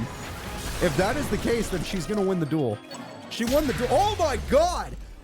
Serenity with the real hand easily defeats Shoma Yusa. Okay. We're going to game 3. This is going to be different. So, as long as Serenity doesn't draw 3 Red Eyes and a Summon Skull, she can win the duel. Game 3, who will be there? Third party, Shoma, or Serenity helping out the Barians?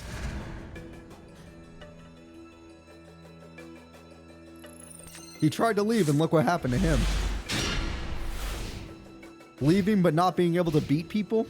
You pay the price. It looks like you're gonna... Ooh, drawing a Red Eyes. It looks like you're gonna need something good.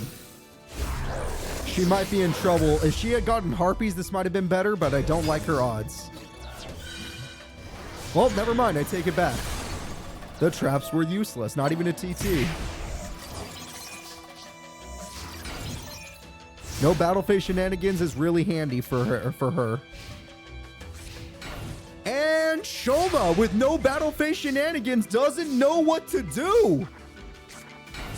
Shoma Yusa is officially in danger, although now you can use battle phase shenanigans. But this is still happening.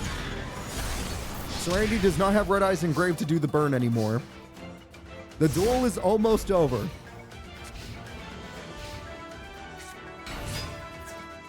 Using the opponent's other monsters, he does absolutely nothing. All Serenity has to do is play Red Eyes Fusion, and she wins the duel. Or Regeki, I think, doesn't work, right? Or does that only give him a spell or trap? It does work. It's over.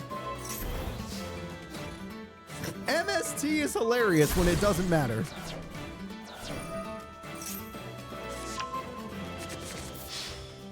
And that is it, everyone. Serenity Wheeler, the queen of games, proves to Shoma that she has grown the best.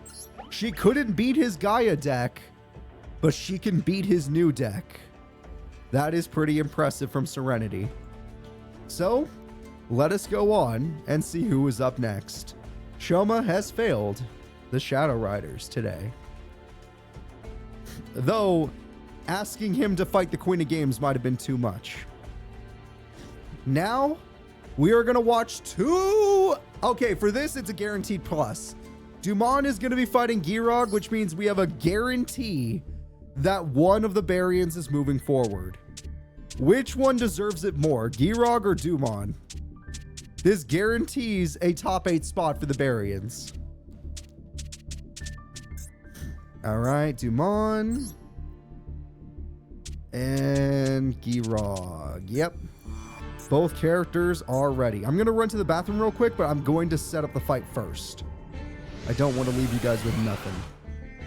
I will be right back. Give me 1 second to use the restroom. My bet is on Dumon.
Oh god.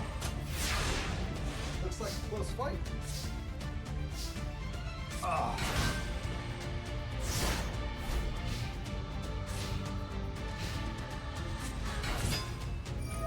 Seems like Girag is losing in life points, but winning in field advantage.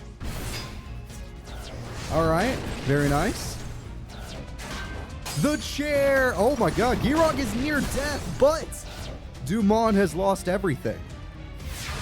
Without anything left, what is he going to do? The 100 attack point difference once again ruins everything.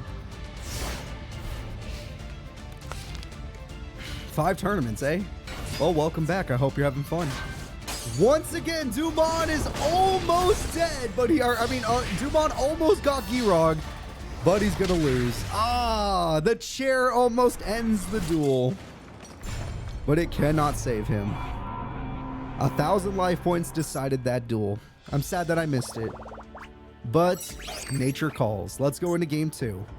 Also, I need to get a tissue box because, like I said, I am recovering from sickness and it is a necessity. 1 sec.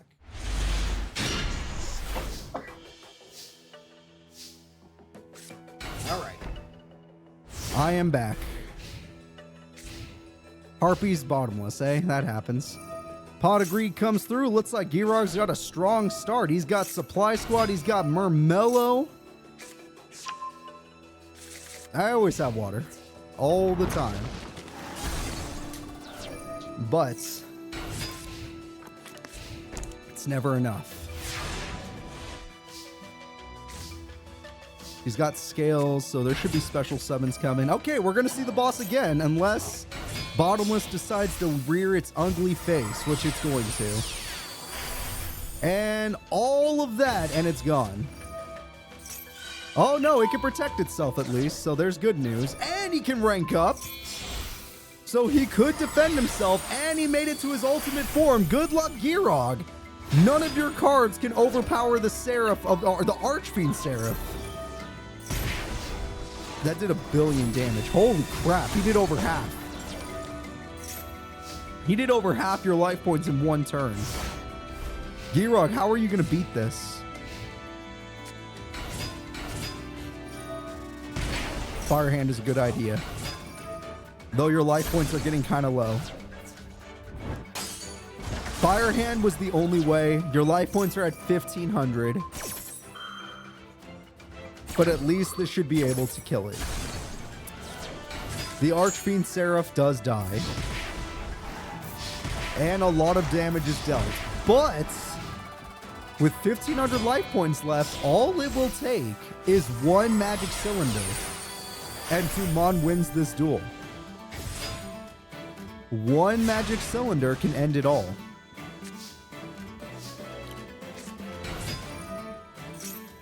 All right, with that, we get ourselves a sword. The sword could technically win the duel later, but there has to be a later, and I don't think Girag's going to give you another turn.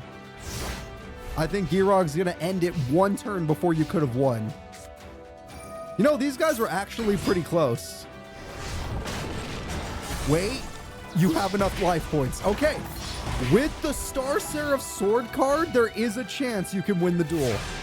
Dumon, do you have it? No, you can't afford that.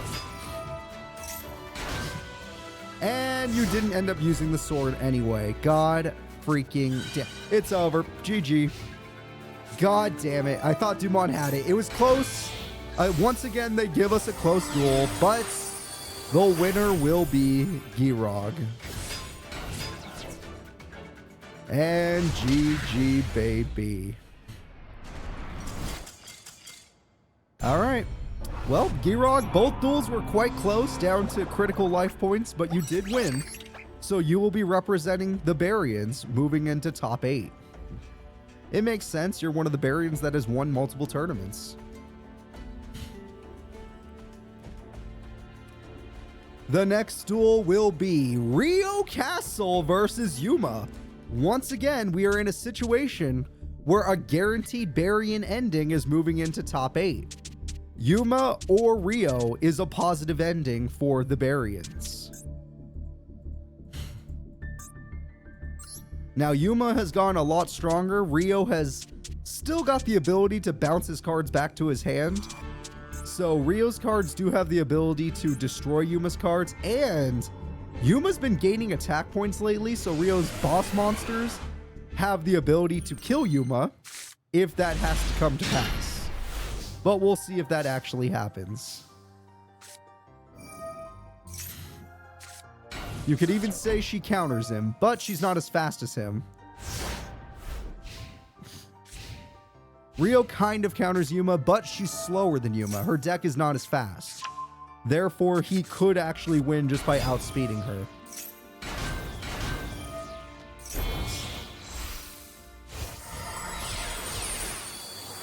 Okay, Utopia double is here. Double or nothing is here. We're going to start the duel with Utopia Kaiser of all things. I think they're intending to summon another Utopia. And they summon Utopia Beyond and Utopia Regular.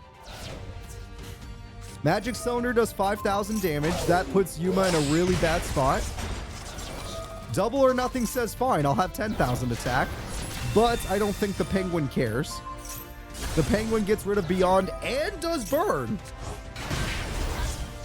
Despite everything, she ended that turn doing like 5,500 damage to him and surviving with 8,000 life points untouched.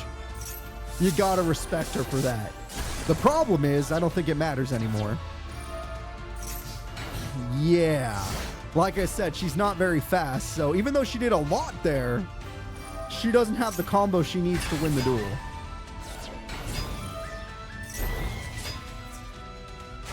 Alright, attack goes through, and that's a lot of damage showing. Mother Grizzly would have been more useful, actually. You might have had a chance if you drew that. You have half your life points left, and you need to do 2,500 damage. Blizzard Falcon could help you get there, but only if you could stall.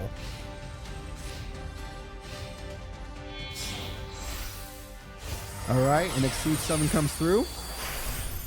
We got a... Whoa, that's a card he rarely summons, but there it is.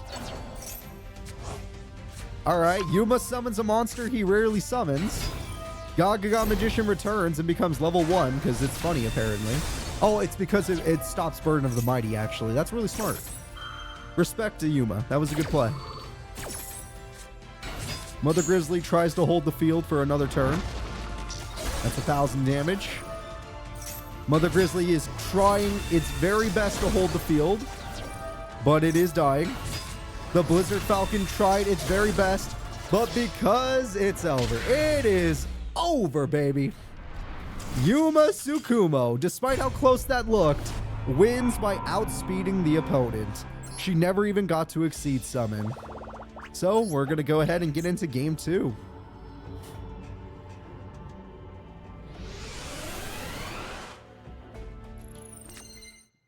Alright.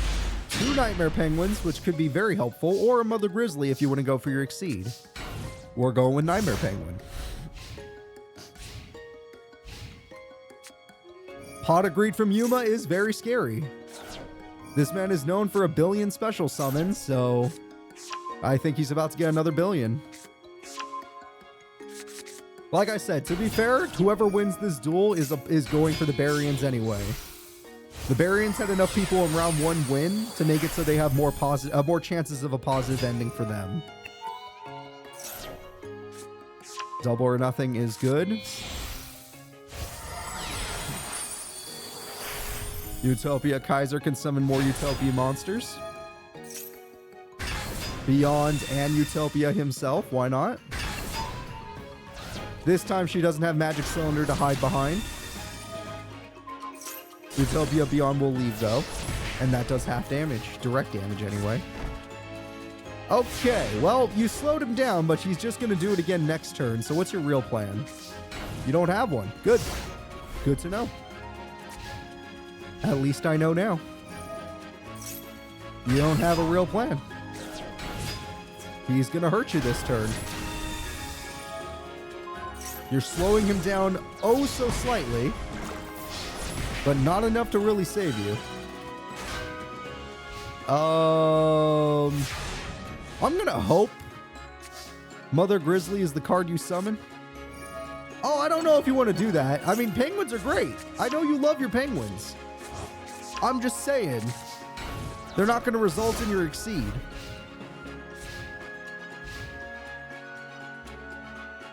Okay.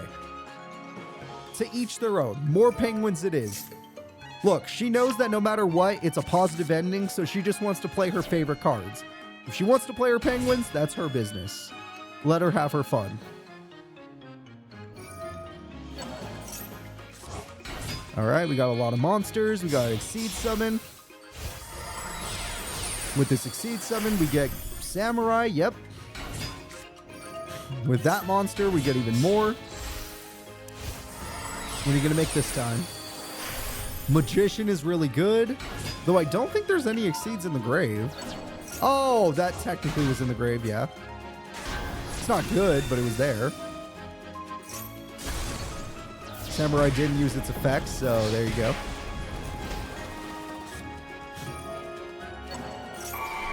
Monster Reborn comes through. And that's it. She has one turn. And he's just... Wow, he's just showing off. He is just showing off at this point. Dear Lord. Rio, you know it's over. We know it's over. What are you going to do about it? Are you at least going to do some damage before you die? He's got a 6k beater on the field for crying out loud. Okay. In this one duel, she has summoned 4 Nightmare Penguins. Let it be known. She summoned 4 Nightmare Penguins. And that is going to be the end of the duel. Yuma will move forward to protect the Barians. Rio will be chilling. All right. Looking pretty good for Barians in top 8. So far, anyway. The next duel will be Mizar versus Yusho. Another situation where it's positive for the Barians. Who do you believe in more?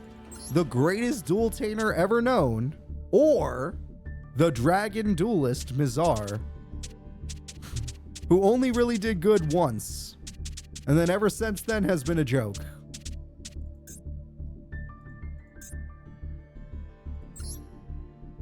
All right. Yusho Sakaki. All right, here we go. Let's do this.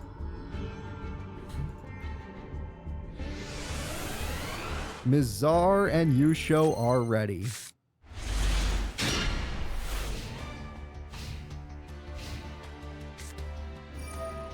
Yusho starts with the ability to stop... I can't even tell. Does that one stop spells or traps? I'm going to say spells. Mizar starts with his actual rank 8. And his rank 8 will be Dragaluon. Interesting choice. Dragaluon special summons Mass Dragon.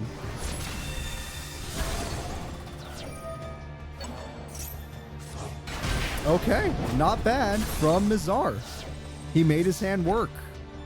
Although, based on that spell card, as long as there's a spellcaster, the AI will never activate a spell card. And there's gonna be a spellcaster. That is the boss monster. And it goes back to the hand in order to get rid of Dragaluon. He did what he had to do. Wow, and he had way more up his sleeve. Jesus Christ. This dual tainer has some actual combos. And now he's got his Trapeze Magician. Once again, you cannot ride Gekko. Now you could ride Gekko, but you'd have to be smart enough to premature burial. Dragaluon is enough on its own, though. And we know your hand is a brick.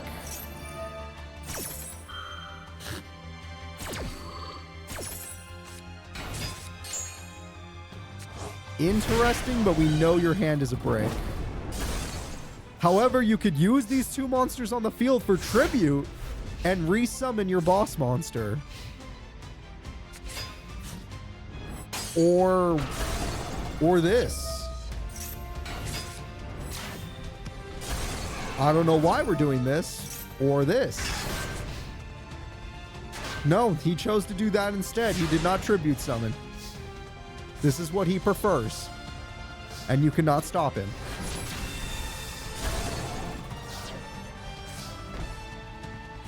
Okay, 1 trap scares me. You have no real combos left. You have no life points left.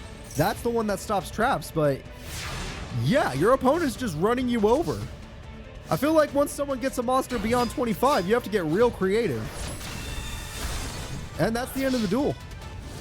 The winner is Mizar. Finally, I could say a Barian other than Girag is doing good. Shark losing might have been bad, but there is still hope for Barians yet. Spectre is the only threat so far.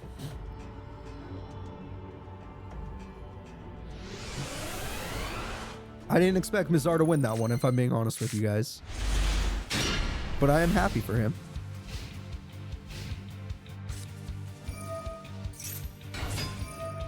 All right, let's see. Your opponent cannot use trap cards. You have your boss monster in hand. But they can use spell cards, and they probably will. Stamina Destruction prevents you from preventing him from using trap cards. Nebula Dragon has its own effect it'd like to show off, using Parsec Dragon. An Exceed Summon will be dealt with. Ooh, this time he summoned a Galaxy Eyes Tachyon Dragon. Tachyon's going to be a lot better. Tachyon is going to be a lot scarier. Let's see how you deal with it. Yusho Sakaki! I know you're here to represent them, but you don't have to throw against them. Why are you throwing? Oh my god, the greatest dual-tainer ever is throwing against the person he wants to protect. Maybe he doesn't want to take the glory from them. I don't know, but he's literally saying, I will not play. It's over. Mizar is going to top 8. It's been a while since I was able to say that. All right, Mizar, you did it. You could protect your kind. Turns out Yusho didn't want to give you any trouble. He feels bad for you guys after what Seto Kaiba did. All right, very good job from Mizar. And now we're going to see Ray Shadows, the only one that... Okay, this is the only Barian that if Ray wins, we still get the Kaiba ending. That sounds crazy, but it's not going to happen anyway, so who cares? And Ray is going to fight Yako, who is also the Kaiba ending. 2 Kaiba endings right here.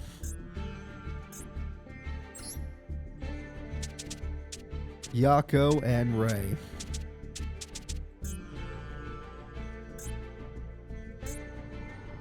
It would be crazy if it did, though.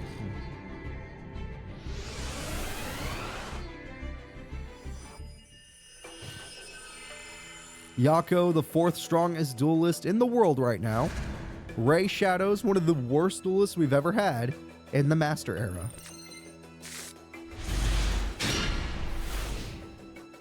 Let's see what happens. All right, looking at these duelists, we have a decent starting hand. Instant Fusion will get you a level 4 monster, I believe. The Camion Wizard, you love your wizard. I think you forgot to normal summon. Still think you forgot to normal summon. There we go. And despite everything I've said, Ray Shadows actually pulls off his boss on the first turn. Not his ultimate form, but his boss. Not bad.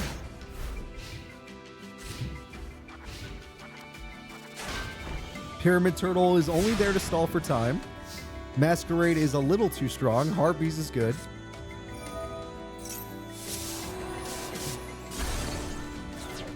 Premature Burial is gone. Masquerade throws away. Oh, that's a bad one. It turns out Yako likes what you just did. Pyramid Turtle comes through. Masquerade uses its effect. It can negate Pyramid Turtle and do burn. Not bad. Granted, Dandelion did save the day there. Now we have another set. And it doesn't look like Ray has any more monsters to use. We hit another monster. 27. Okay, Yako, do something. Okay, there we go. Shit. The only time the Camion Wizard has ever come in handy. Oh. Oh no. The 4th strongest duelist is getting embarrassed right now. Oh no!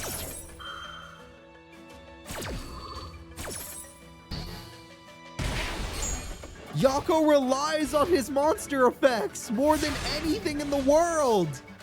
He's gonna lose.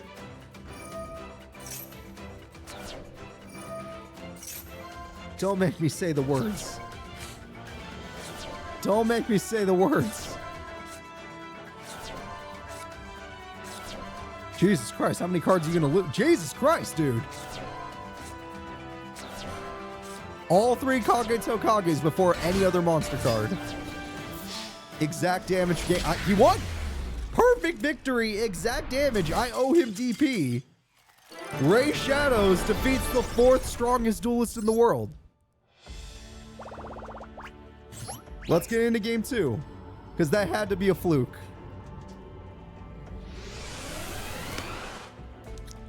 Had to be a fluke. Ain't no way. Ain't no way otherwise.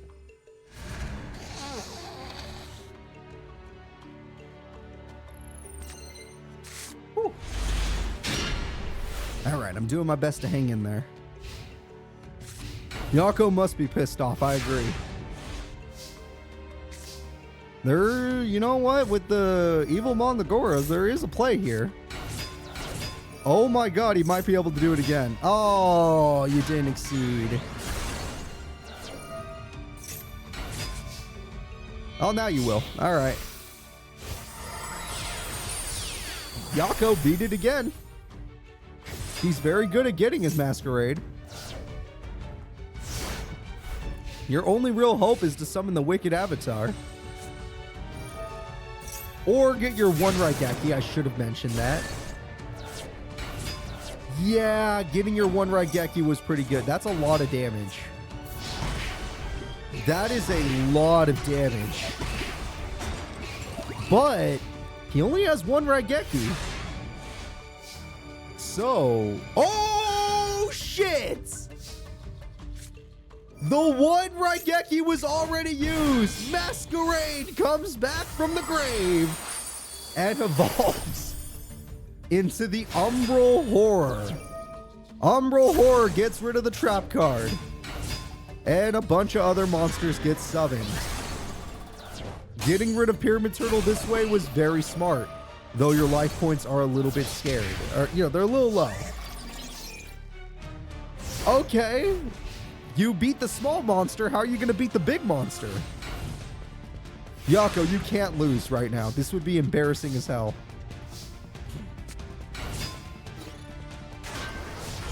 Yako holds on with Marsh Pecan.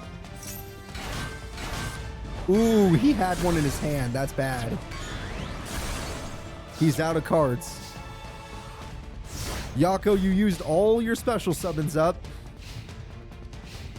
It's over. It's over! Ray Shadows is gonna 2-0! The current ranked 4 duelist. What? What? That's not possible. That is not possible. Ray Shadows has done it. For the first time ever, I believe, I could say he's going to top 8. And he defeated none other than rank 4 Yako Tenma. That's a little mind-boggling. That is definitely mind-boggling on that one. All right, Ray Shadows, good job. The last duel will be Alito versus Zane Truesdale. Last duel of top 16, that is. All right. Alito versus Zane Truesdale. Let's see what happens. Mr. Battling Boxer himself versus Cyber Dragon Master Robot Zane. Soltis Zane.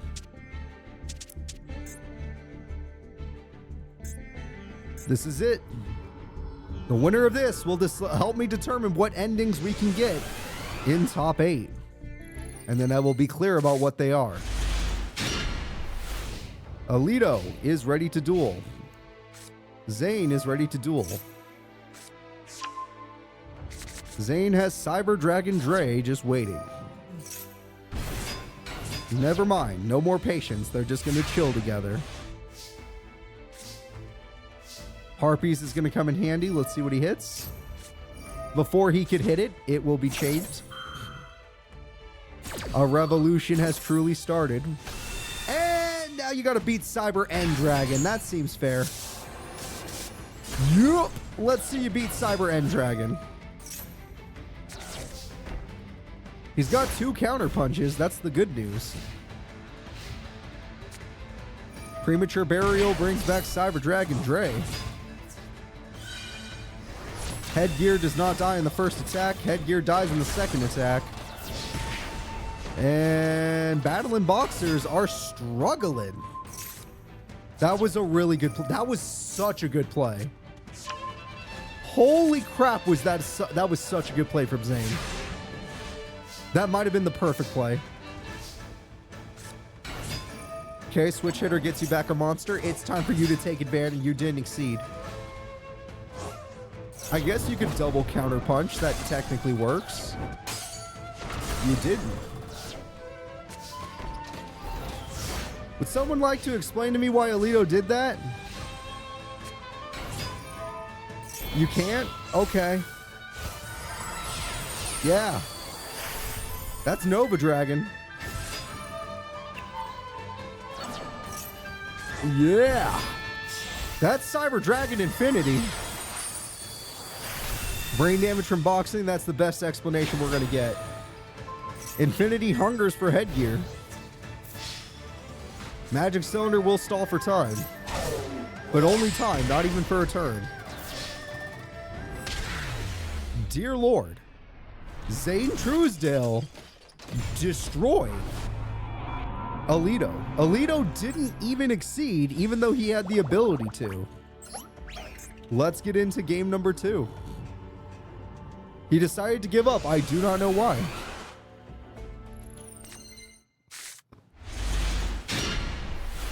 Rhoda should help this hand a lot. Oh, that's not the card I would have looked for. That is not the card you should have looked for. Oh, yeah. That's pretty good. You didn't even have to play that. I promise you, you didn't have to play that. Like, even this Call of the Haunted play doesn't work.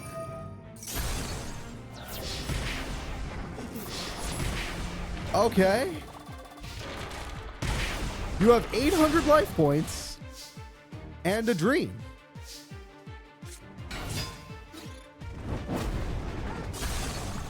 That was sad. This was not a duel. Zane Truesdale runs over the Barian Battling Boxer duelist. It was not even a match. It was a slaughter. All of these extra plays are not necessary, Zane. All you have to do is say, I attack. Zane, at this point, we're going to say you're bullying.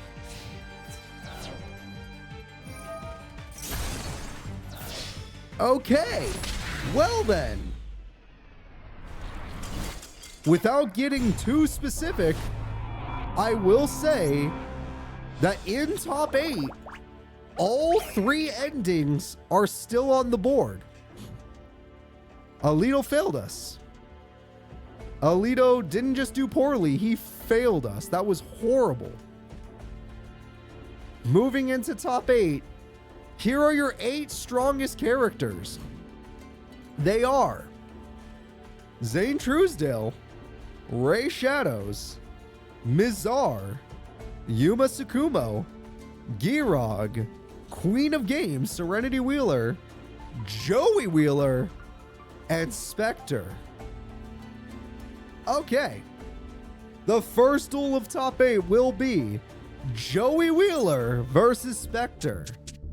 I will warn you, Joey, Spectre has already taken down duelists that are higher ranked than you. So you're going to have to play out of your mind. He took down Shark, who's in top 8 when you're in top 16 of the Pro League. It's going to take a lot of luck for you to win this.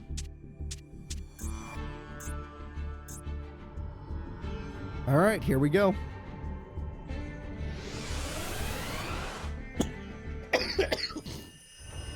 All right, I'm looking for their faces right now. Joey is good to go. Spectre is good to go. Let's see how they perform. Joey has a decently strong hand thanks to a Warrior Lady of the Wasteland.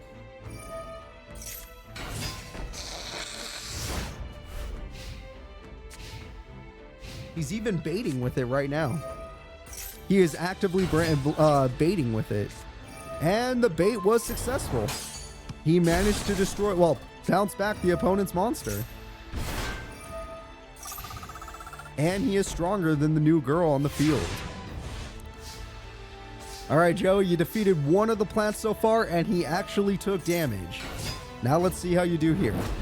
Put that in the grave, sure. Draining shield, problem.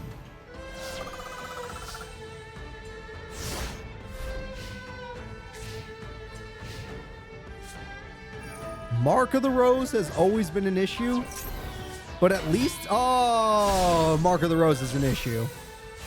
Okay, that was your respect. That was a good play. I hate it, but I respect it. That was a very good play. Oh, shit.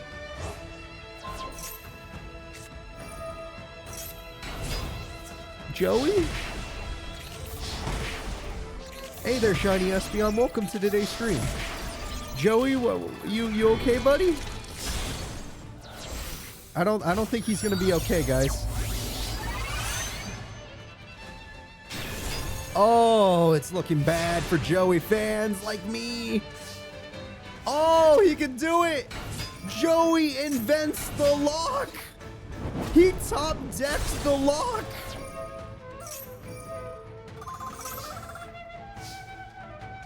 Alright, that's not bad. Not bad at all.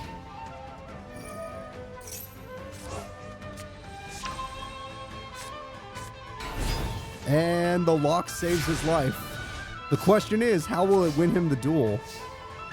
Command Knight, oh, you should have played it face up. Command Knight would have been part of the lock. Although, maybe he's doing this to get a Pot of Greed effect off. That makes sense. That at least makes sense. Alright, damage is there. The only reason links have not been in the series yet is because when we had the chance to get links, the person that was going to make them happen lost. Links didn't simply exist, they were created. And in our series, they haven't been created. Alright, the good news is Command Knight survives, so it can buff his friends. Ooh, that field spell is going to be a problem. Yup, that's gonna be a problem.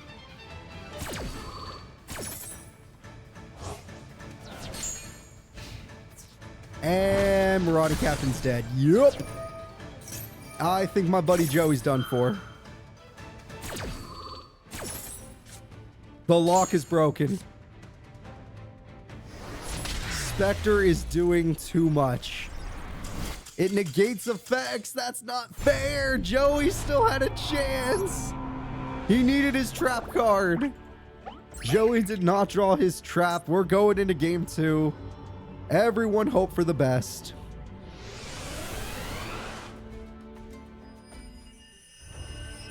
Yeah, Spectre is actually a menace in this series.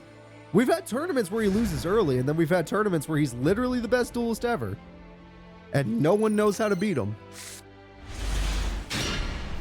Rhoda would give you the lock if you chose correctly, and this time you got your trap.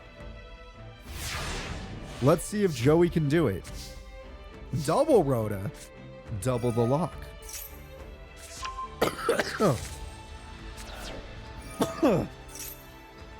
Joey has got his lock whenever he wants it. Snatch Steal seems a little overeager. Joey uses the opponent's monster for synchro summoning. Monster Reborn comes through and recreates the lock. Okay. That is a heavy amount of damage on this turn. Very heavy. I don't even care if you heal. It won't be enough. Joey has already put you in a critical spot. Let's see if you can find a way out of this situation without your field spell to save you. Unless you actually do get your field spell. Then we'll talk. That card's not bad. Okay, well, hold up. With that card, maybe you'll be fine. Yup. There goes Fairy Box. Shit. But that's all he could do. Joey, that's all he could do. Go kick him. Kick him in his shins. Do what you have to do, Joey. Oh, that's bullshit. That is some BS right there. Luckily, Lightning Warrior is a burn card, so it's going to do some damage. Not like it matters when this card's about to pop you. 1200 burn, eh? Oh, Joey. You just have to do 18. Okay. Joey, I don't know how much you're going to need to do, but just kill him. It's so close. You're so close to victory, Joey. Come on, man. Ah, crap. Oh, crap. This is bad.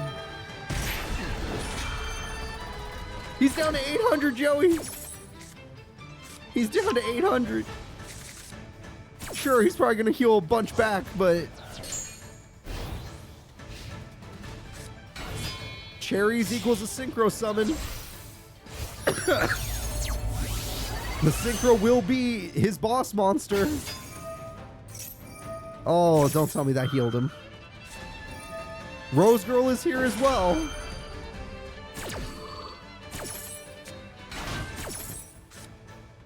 Oh, this ain't looking good. He's healing, but he couldn't break the lock. He almost broke the lock, but he couldn't break the lock. Joey, no attack with Lightning Warrior. Lightning Warrior does burn. I guess it doesn't matter. I can't give him Cowboy. It's too late for it to matter. I think Joey's about to die. He's going to lose his bird monster. No, his bird monster's gone. His lock is gone. Joey Wheeler is losing everything. The opponent continues to heal. He was as low as 800 life points. And now he's as high as 28. Shit.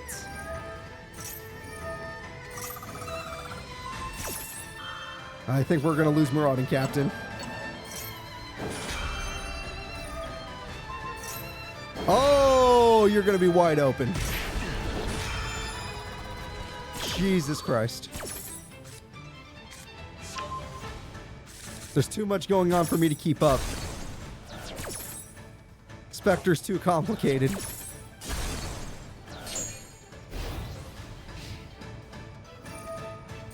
It hasn't even... It barely went to main phase 1?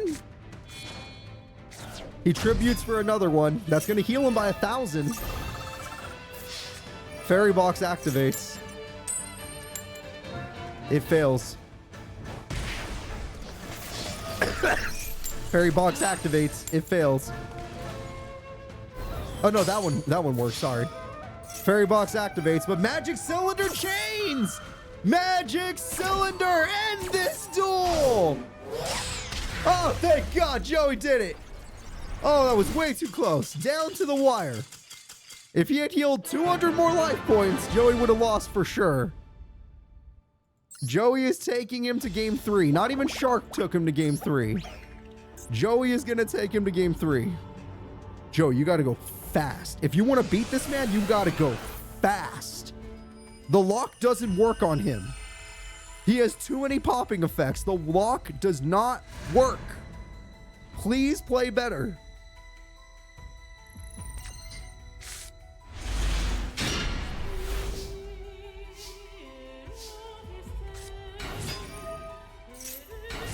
Okay, there we go.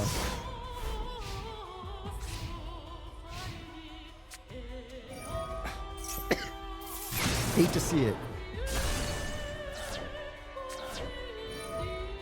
Really hate to see that.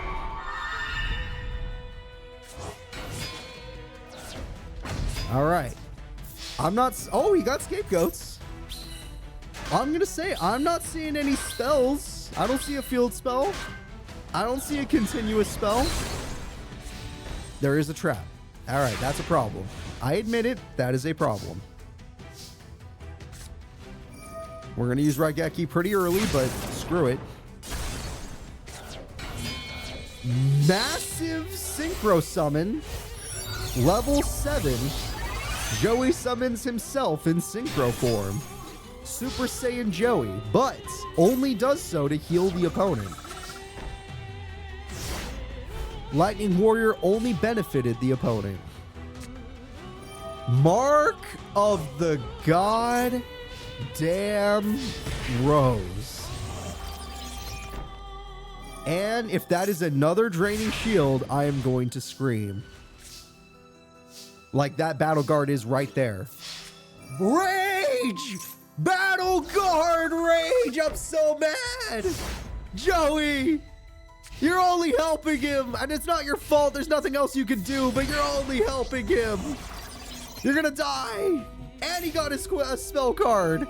He may not have any monsters, but he has his spell card. And that is enough. Marauding Captain's not enough. Rage! Alright, Joey is fighting back, but he doesn't have nearly enough damage. The opponent steals Lightning Warrior yet again. He attacks. Marauding Captain dies. Joey does not want to kill his own monster. Even though at this point you might... Oh, no! You should have killed your own monster!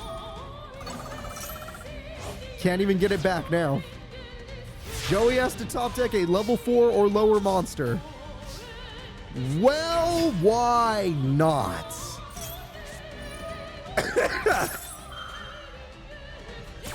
All right. We're risking it for the biscuit. He was correct.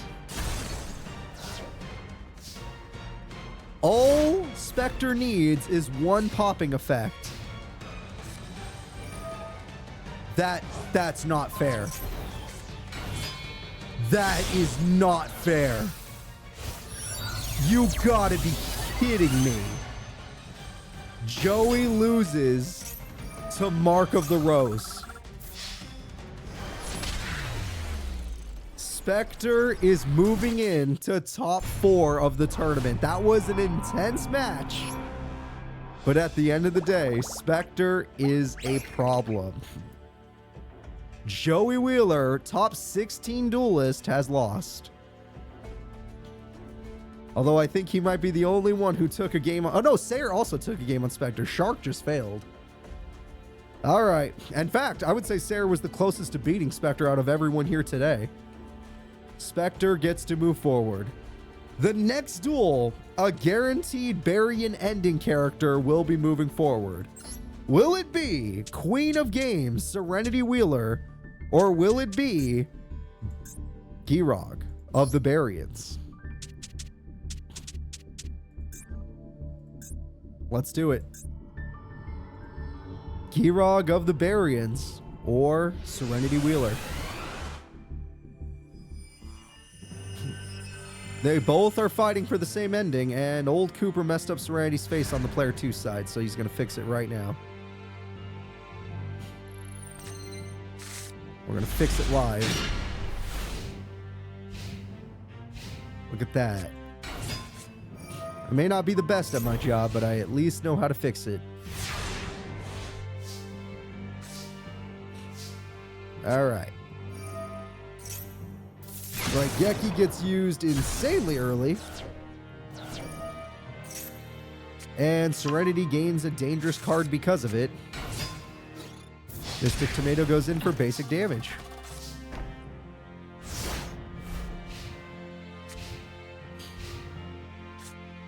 Red Eyes Fusion, a very strong starting card.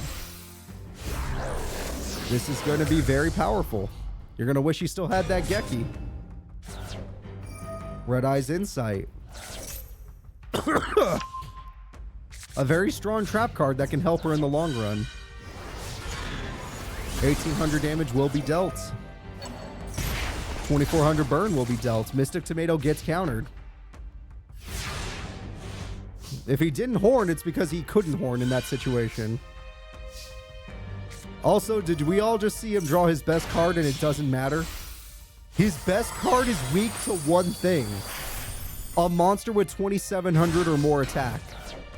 That giant hand doesn't do anything against something with 2700 or more attack. There's not just a trailer, there's 3 separate endings today. And there we go. She gets to attack twice thanks to her Red Eyes card. And exact damage victory.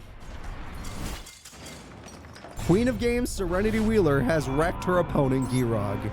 Let's get into game number 2. And I will say this. Depending on what ending we get, determines next week's tournament. Alright?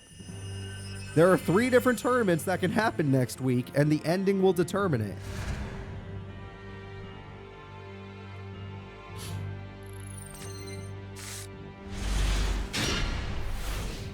Part of duality is good.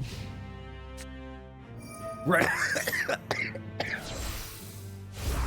Eyes Fusion is better. Yeah, can anyone find Bella? Interesting. She chose Meteor Black Dragon, just classic monster. No effect, no nothing. And yes, she does have the one with the effect. So that was an interesting choice. Another Fire Hand, which is going to be necessary. And Red Eyes Burn is gone. Mass Dragon is here.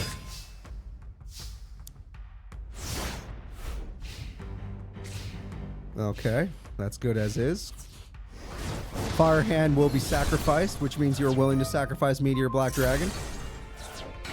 Mass Dragon cannot defeat that monster. Did you just play some... Ooh, that might have been a misplay. That might have been a misplay. Okay, well, I don't like Serenity's odds with Fire Hand existing. You killed your own Fire Hand. Gemini Pearl. Gemini Pearl is going to do it. Yup. All right, your odds are in trouble right now. Oh, that is very, very bad. Okay. Well then, let's see it. Red Eyes Baby Dragon doing its very best. Red Eyes Black Dragon ready to be banished. But it is damage step, so it was unable to be banished. Serenity has buffed Red Eyes to a point where it's extremely difficult to kill it. But Ice Hand can weaken it, and then Fire Hand can kill it. Or, wow! Or we could just top deck Raigeki. Girag is getting insanely lucky in this duel. There, I think it's over. I think that ended the duel. That top deck was extremely lucky. She may have 100 life points left, but with that trap card on the field, her odds of winning are almost 0. As long as that trap card on the field exists.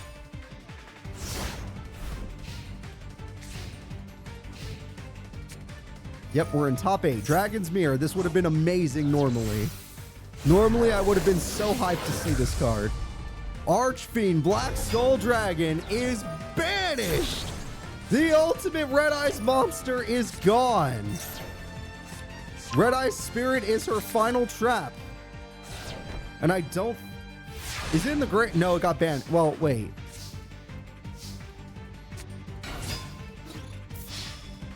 How much? Yeah, just regular Red Eyes isn't enough. Just regular Red Eyes isn't enough. Alright, that's a G freaking G. All her Red Eyes were in the grave, so even if she got baby, it still would have died. Alright, GG, baby. Alright, we're going to game 3. I feel bad. Serenity played her best, but that top deck of Raigeki at that time was brutal. Absolutely brutal. Yeah, in terms of just pure wins, Shoma, Girag, Serenity, they all do extremely well in tournaments. Yugi, yeah, he was really good too. Very, very high wins. Very high win rate. Raigeki again and Bottomless in the opening hand is very scary. Bottomless is most likely going to ruin her opening play. Red Eyes Fusion is her opening play.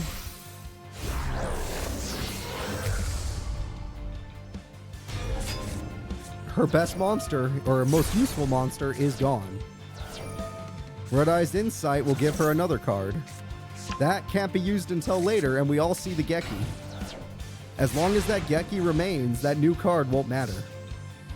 Also, the double Fire Hand. That is a desperate card to put on the field, but at least you get something out of it.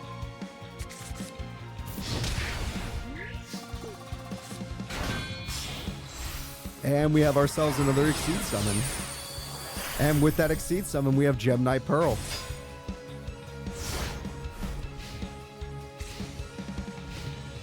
Technically, if you really want to get technical, I believe Crow also beat Yugi, but that's okay.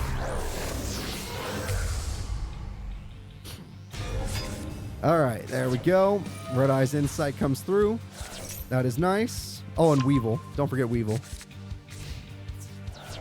Oh, you didn't want to count Battle City? Okay, fair enough. You didn't want to count Battle City. All right, 2,400 damage comes through, but the Raigeki or Fire Hand is going to end this duel. Most likely the Raigeki. Oh, this is so pitiful. I feel so bad for Serenity. Once again, he had too many destruction cards ready for her. And she lost. That was Retro Dragon. Why was Retro Dragon on the field and not in your hand? Battle City was 100% canon. That is when Supreme King, Yama Yugi, many characters, Rose Duelist was introduced. Battle City was 100% canon. It just wasn't a pro tournament. A lot of people think it was a pro tournament. She got all 3 Red Eyes fusions, by the way. And we're just going to go with a basic beater. Both characters using a basic beater. 900 damage is dealt with. But if he draws... Oh my god. You gotta be kidding me. I know who's going to win this duel. This is the final turn. The winner will be...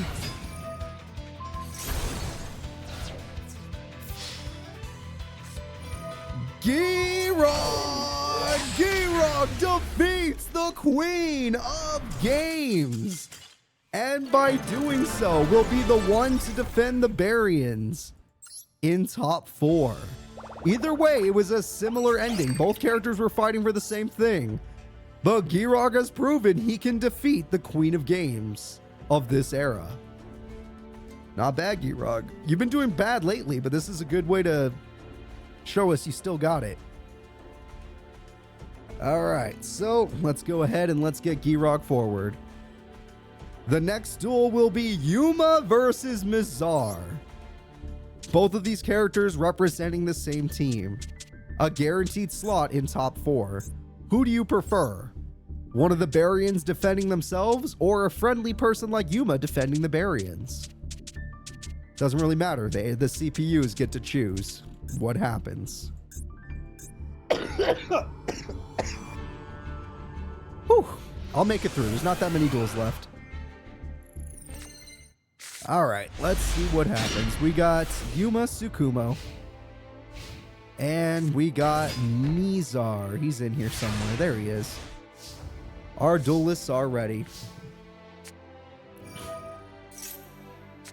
Yuma does have some powerful starting hand. This is a powerful starting hand, to say the least. There's many combos in this hand, and he can easily do Utopia double into a gigantic 6k beater or 5k beater.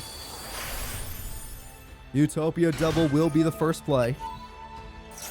And by doing so, he gets another double for nothing, or double or nothing, sorry.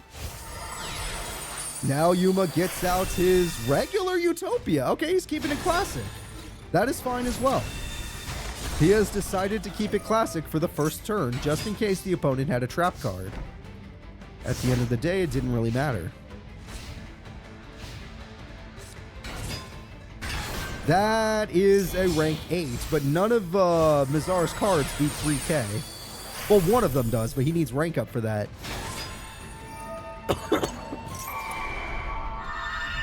Or should I say 5k? Call of the Haunted comes through, Mass Dragon comes through, and it turns out Tachyon has an effect and defeats Utopia. Tachyon's effect. This galaxy-eyed creature is perfect for your simple Utopia monsters. You're going to need to cook up something a little bit better this time. All right. Yuma might be in the slightest bit of trouble.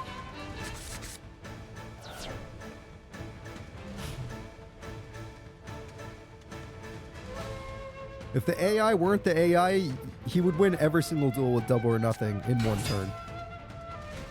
If it wasn't for how bad the AI was, he would win every single freaking duel in one turn. All right, we got ourselves that. We're going to be level 6. With this, we're going to create Gauntlet Launcher because that can destroy Tachyon. Tachyon has been defeated. 600 damage makes it look like a close duel. And I will admit, Yuma does seem to be in position to win this. And he is in position to win this.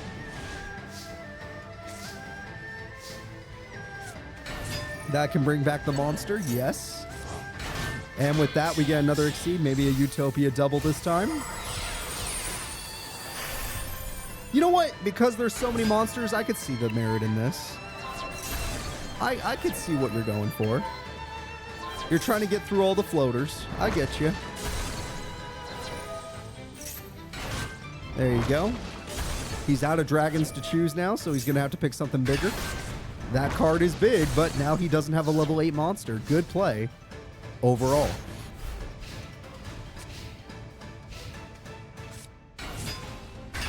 Once again, he pulls off the same combo, but this time, Yuma doesn't have any cards to hide behind. And another galaxy-eyed dragon is here. Gagaga Samurai will try to take the attack, but the gauntlet has no attachments, therefore it cannot do what it needs to do. Yuma has to think of something else. Yuma summons Gagaga Mancer, brings back another monster, and just attacks? Yuma, what are you doing? Not even like a defense mode Exceed? Like, okay, now you're doing it in main phase 2? Dear God.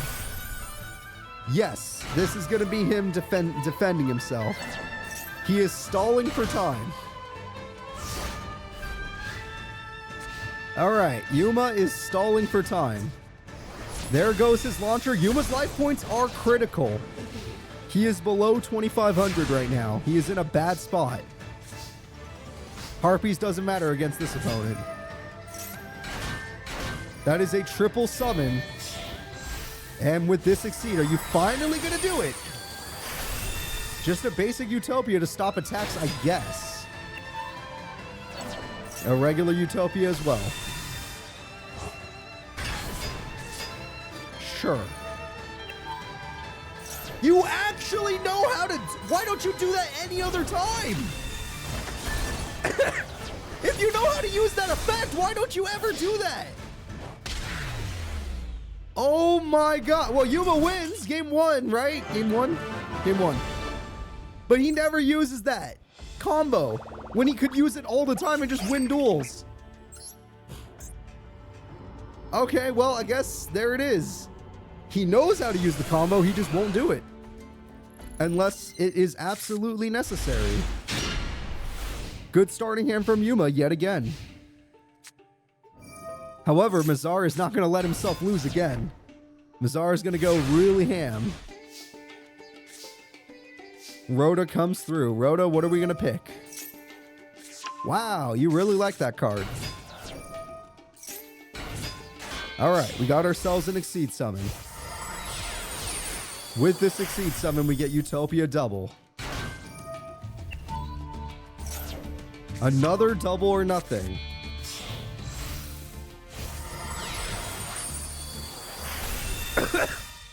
Regular Utopia. 3,600 damage. Could have been a lot more. And we're just going to end our turn there. Sure, why not? Why not? It's not like he can beat you. You know what? He did get you there. 500 burn. You're going to need more monsters, Yuma. Cook something up, buddy. Cook something up. Kage Tokage will help you. Or you could just choose not to normal summon. Oh, now you feel like it? Yuma, what are you doing? Hi, Goliath. Sure.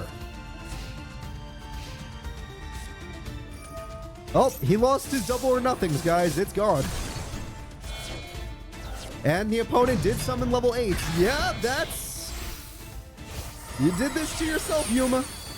I'm just gonna say it. You did this to yourself. Tachyon apparently has an ability that beats Utopia specifically in this current situation. So I hope that Goliath has some sort of effect that can help you right now. Gonna assume it doesn't. Oh boy. Oh boy, Yuma is failing his fans. Call the Haunted brings back Mass Dragon. Why not? That Goliath is destroyed. Oh, it got permanently negated. That's a shame.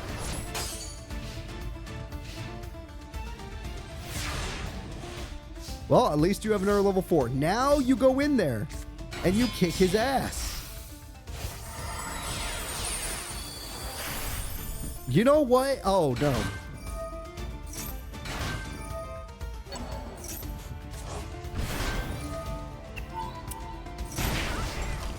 I don't know about this, bro.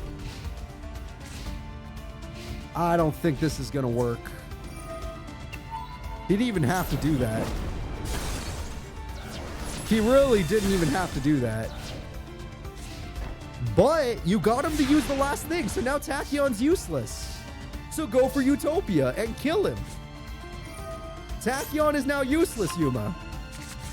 Go get him.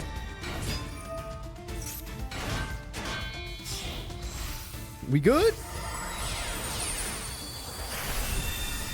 No. That monster isn't strong enough to win. You run 3 of those guys that are the double thing, Utopia double. We've seen them in previous duels in today's tournament. Okay. I am very worried. I am very worried. I am very worried. I have no clue. I always assume 3, but let's say 2 now, just because he's not looking for it. It's over, isn't it? Yuma fans, I'm afraid we're going to game 3.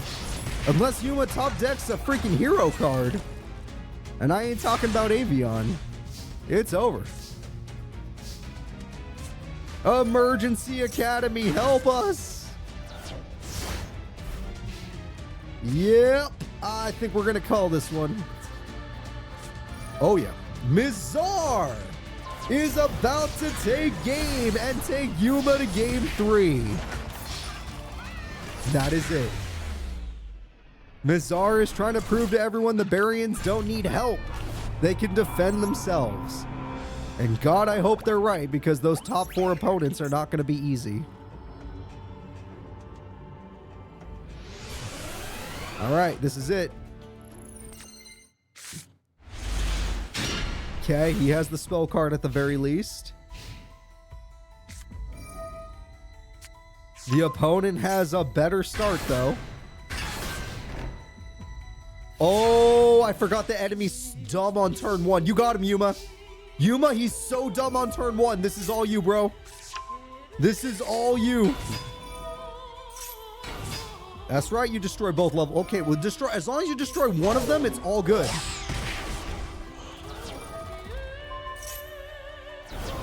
There you go. He won. His hand is gone. He's nothing. This man literally is nothing now.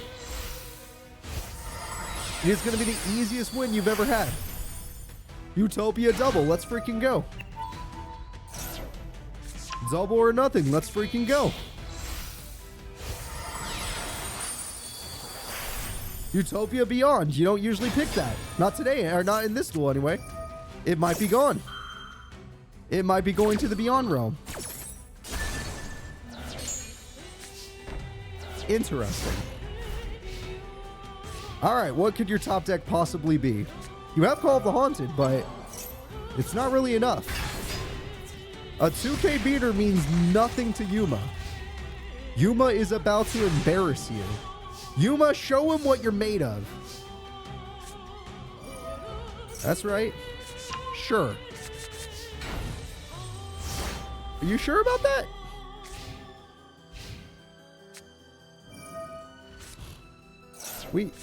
You sure about that, Yuma?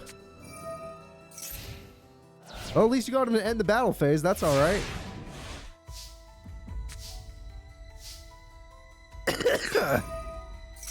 If he can't summon them, then why did he search another one? There we go. That's good enough. It'll bring back Utopia Beyond, right? That's all he needed. Yuma is done holding back, folks. Game 3 is now looking real strong for Yuma fans. Last time he was in a tournament, I think he got a bronze medal. This time it's looking even better.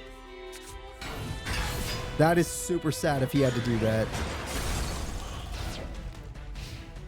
Ooh, yep, that looks like a G freaking G. All you gotta do is summon that giant. Or not. Or do it. Any card you choose will win you the duel, Yuma. Sure, that one attacks twice. I see that as a positive effect. Or that card could attack twice. Why not? It's got 100 more attack than you. Mass Dragon is going to beg for mercy. Mass Dragon is going to beg for mercy. Mass Dragon is going to beg for mercy. Interesting card.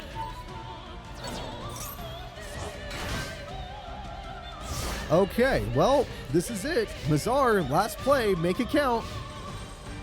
Yeah, I was going to say, that level 4 monster's a problem, isn't it?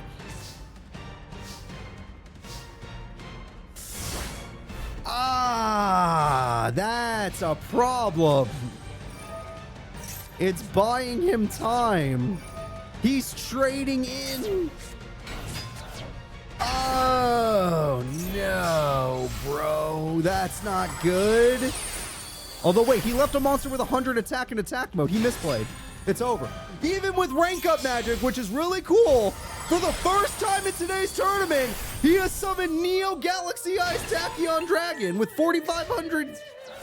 It's not enough. It's not enough. It's over, folks.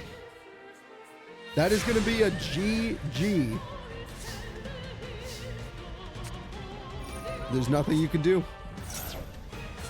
You left a monster with 100 attack in attack mode like an idiot. And I know you don't use hand traps. Freaking AI.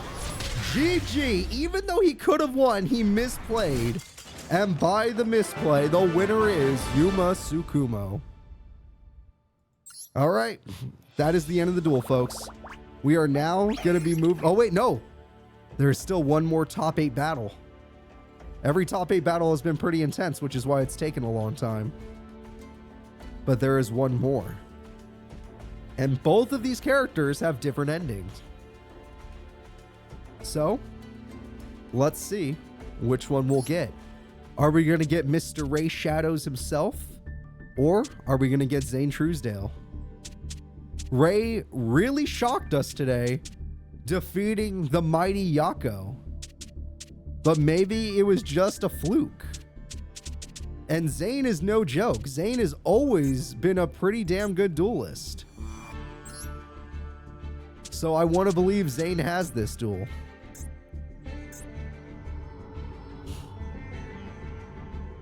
Here we go. Let's do this. Ray will be on your screen quite soon. And now Zane. The first duel has begun.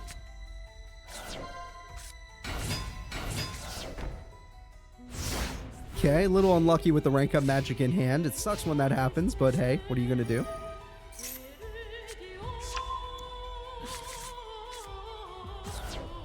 Power Bond on the first. Oh, Jesus.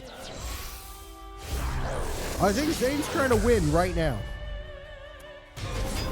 Odds are Zane is going for game on turn 1.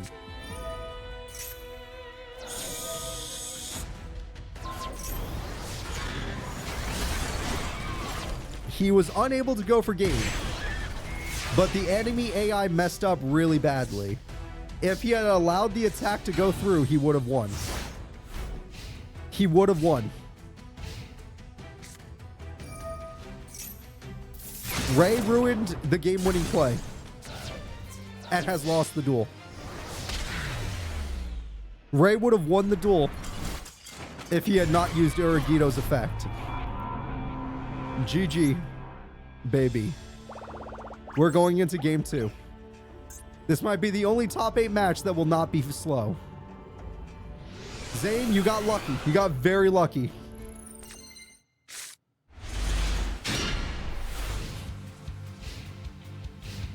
Yako and Ray have the same ending, but it definitely would affect them differently in the Master Era.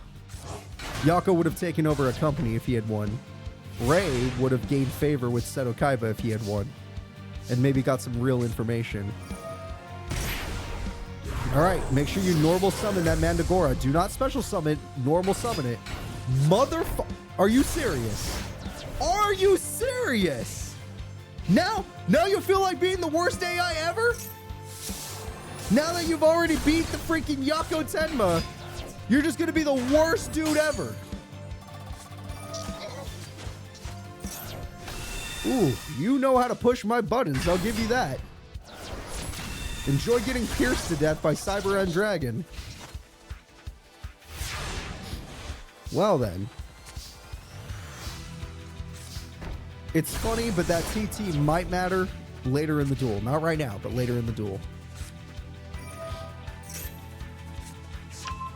I would not activate it on this. They have a total of 400 attack points between all 3 of those monsters.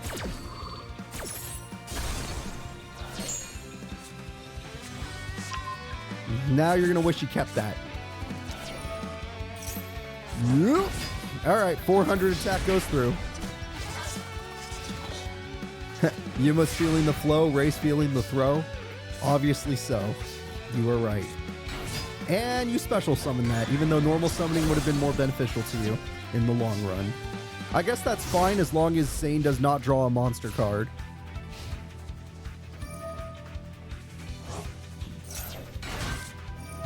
Well, it might not matter. It turns out Zane had a combo. Oh, he could have just summoned it anyway. He didn't even need that combo. But he did result with more monsters. Zane's in a good spot.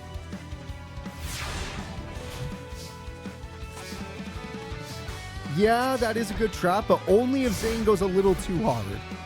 Like if Zane were to power bomb. Okay. Okay.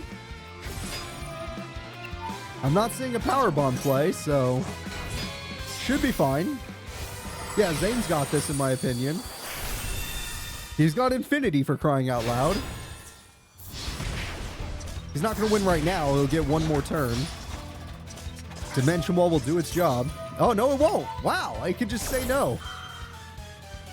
Never mind. Infinity's busted. The winner is Zane. This... Ray played terribly in top 8. That was the worst. Every play he made was a mistake. Every single one. So, we are going to be going out of here. We're going to be going to top 4. And I will say, in top 4, all 3 endings are still on the board. Every single one. So, let's go ahead and move forward. The first duel will be Spectre versus Girag. Will Girag be able to defend his people? Let's do this. Will Girag be able to defend all of the Barians since Shark failed against Spectre? Or will Spectre prove too much with that healing effect and his thievery today? I feel like Spectre's been an extra thief. Let's go ahead and start semifinals. It has begun. All right, Girag, yeah. Spectre, yeah. There they are. Let's do this.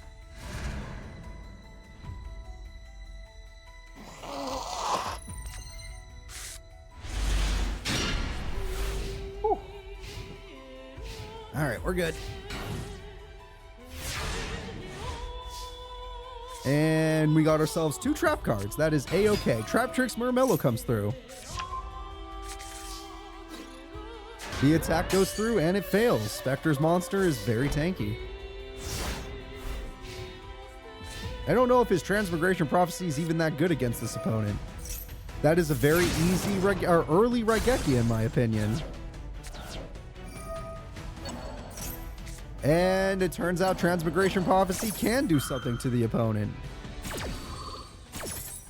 If I'm correct, Spectre's never won a tournament, right? Like, he's done really good, but I don't think he's ever won a tournament, but I could be wrong. And bottomless, that'll do it. Yep, let's just banish that card. Good job from good old Girag. He got second, not bad. Second is not bad at all. That's about as good as you can do for a person that never won a tournament. All right, there we go. We got ourselves a set. Yeah, you're running out of cards there. I was going to say Spectre lost way too many cards early on. Now Girag can go punch his life points. And if Girag wants, he could get his crazy hand to ensure victory. But that would only work if the AI was smart enough. So right now you need to pick Giant Hand. Nope, you prefer damage instead. I would have chosen Giant Hand and ranked up to ensure a guaranteed game. Okay. I don't know if you really wanted to give him back Monster Reborn, but I guess it's fine. He loves his prize card. It looks like Spectre is now done. He lost so many cards early on that he can't even recover from it. Oh, apparently you're just allowed to do that. But once again, this card doesn't care. It's Firehand. Firehand is built for this. And now he does 4,000 damage. And now Girag is doing very well at protecting his people. Girag, you're doing a great job. Only one trap stands between you and victory. Let's see if you can beat it. All right, once again, we're going to do this, but this time you don't have a... Yeah. Ah. And now Spectre has a monster. And again, instead of choosing the monster that would have resulted in something positive, you're going for beater stats, which is it's the same stats if you rank up. But you're not thinking that far ahead. You could have stopped this. Oh, dear Lord, you could have stopped this. Oh, no. Oh, no. Spectre is coming back. He's all the way. He was so low. And now he's all the way above 8,000 life points. And he's destroying the boy Girag. Girag is in so much trouble. It's all right, man. You got this. Just give him a 1-2. Get your hands back out here. Shit, that's the field spell. Okay, well. Odds of winning has fallen apart. The power of the trees. All right, let's see the attack. Grizzly will hold on for dear life. A fire hand has been drawn. Fire hand, you might not have enough life points to make that play anymore. Yeah, you're done. He gave up. Yeah, he gave up. There's no chance for him. He is saying, I lose, and I will live with it. Girag says he loses, and he'll live with it.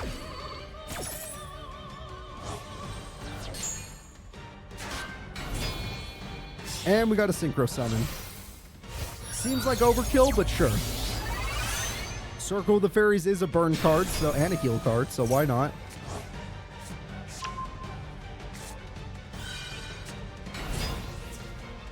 That's sad, but Rose Girl can kill Fire Hand. The Circle of the Fairies now does burn. Fire Hand can pop Circle of the Fairies, but it won't matter. He already has game. Oh, he gets Ice Hand this way. Never mind. And it wasn't enough burn. Does he even have any more Fire Hands? He does. That's his last one. This is his last Fire Hand. Girag, please pop off. Please choose the right Exceed monster this time. Yes! Yes, Girag! Rank up and negate this man! Rank up magic! This is it! The strongest card in Girag's deck! The Chaotic Hands! Crazy Hand is on your screen! Spectre once again has lost everything, except this time, Crazy Hand will ensure he doesn't get anything back.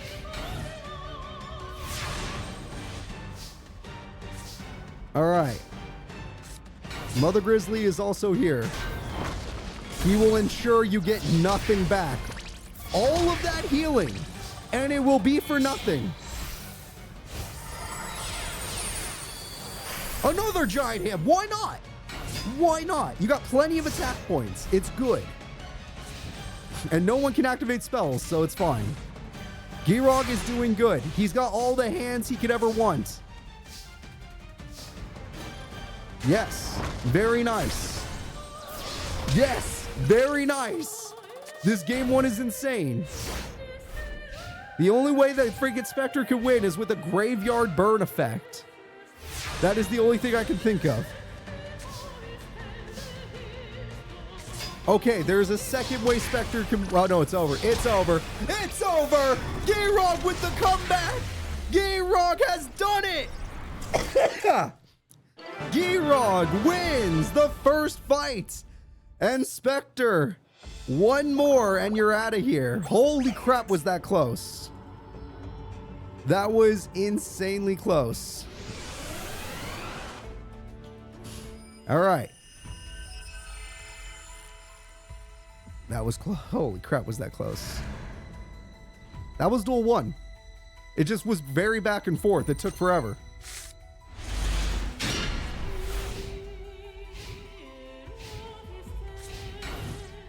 It was just very back and forth. Girag was winning in the beginning, and then he was really losing in the middle, and then he won in the end. Early Raigeki, we'll see if that was even close to a good idea. Not against cherries, it wasn't, but not like you could have known. Still better to save Raigeki. Oh, one of the cherries is in their hand. Actually a bad start for Spectre there.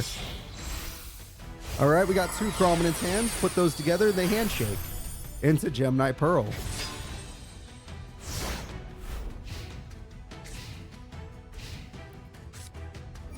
Field Spell is here. Just the Field Spell so far. The Field Spell is good, but it's just the Field Spell so far. Trap Tricks is here. We got ourselves some good stuff. Cherries, I told you, he got a bad hand. He got a bad hand. He drew two cherries. He needs the girls. Where are the girls? Help him. That is a well-timed Gekko. That is what I'd like to call a very, very valuable Gekko. This is all valuable. Girag might be in the slightest bit of danger. Slight danger. Not real danger, just slight. Gem Knight Pro returned, so he was never in any danger. However, does he have a hand monster? He does not. Oh, yeah, no, he's bad. Very bad hand for Spectre. He didn't even have a hand monster. I think it's over, folks. I think it's 100% over. Girag is not going to let this duel go on very long. Just like he tried to do with the first duel, but then it ended up going on longer than he expected. The attack goes through. The next attack will be game-winning. Or next two attacks. Oh, unless he just healed way too much. Shit. This bastard just healed way too much. But that only buys him one turn. Girag, he only bought one turn, and you have Bottomless. You got nothing to worry about. And and he super breaks. Spectre is done for. Girag has shown up for the Barians. Girag has done it. The Barians are now 50% safer than they used to be. Now we will be going over to the other side of the bracket. The other side of the bracket, we have a super fast OTK duelist and a super fast, maybe 2-turn kill duelist. He needs 2 turns. All right, great job from Girag. I noticed that not only did Spectre get bricked, but he didn't even get his Mark of the Rose, like ever, against Girag. Very unlucky for the guy. All right, the next duel, the last duel of semifinals is Yuma versus Zane. Let's do this. Yuma and Zane. And that's not to say Spectre is bad. Spectre did very good today. He was a legit threat.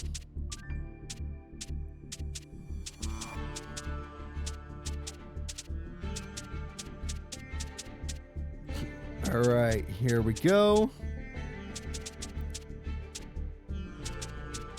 There we go. And it is time. The duel is ready to start. Yuma and Zane are joining each other on the battlefield. Only one of these characters will be leaving to the third place match, and one character will be leaving to the finals. And if Yuma wins, we're still doing the tournament, but that will guarantee us an ending. If Yuma wins, we get a guaranteed ending.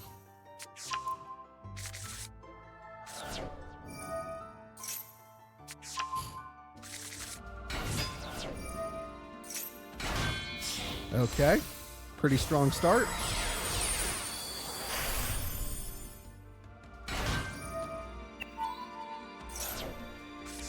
Double or nothing, that's always good.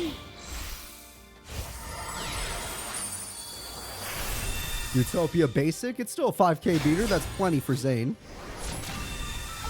Only way Zane beats that is with Power Bond, and even then it's difficult to beat.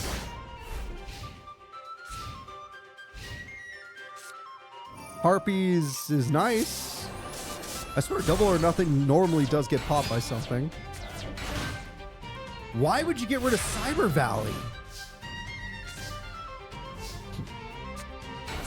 Why would you not use Cyber Valley?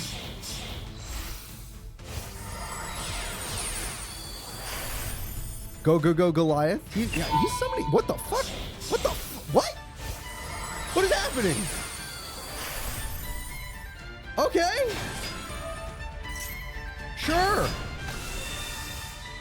Is that how you normally summon that thing? He has never summoned it that way before.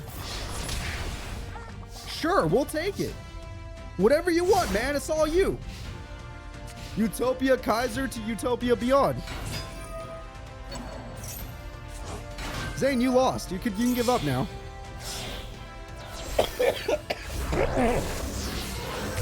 I don't even think Eternity can save you. Oh, it has 4k defense. You know what? Fair enough. He needs a double or nothing to beat you. Or Yuma could just top deck Gekko. Or Yuma could just top deck Gekko. What? What do you want from him? That seems like a pretty fair top deck. Totally not a cheater top deck. Okay. Zane, you tried your best. You got unlucky. Yuma got the best top deck ever. Game number 1 goes to Yuma. I feel bad for Zane. He might have had some time, but he lost it due to Gekko. All right, game number 2. This could be it. If Yuma wins this, Barian ending. Guaranteed. But I won't show it until the end of the tournament. Obviously, more important than that is getting their rankings in place for future scales. Cyber Valley. See, this card is good. It'll buy you time.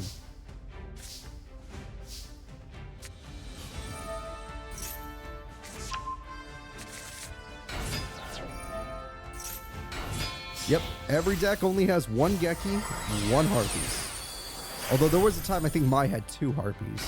But that's because she's the harpy lady girl, so it made sense.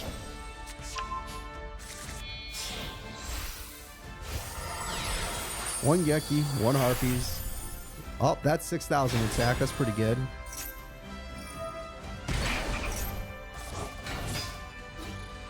Cyber Valley says nope. And ends the battle phase.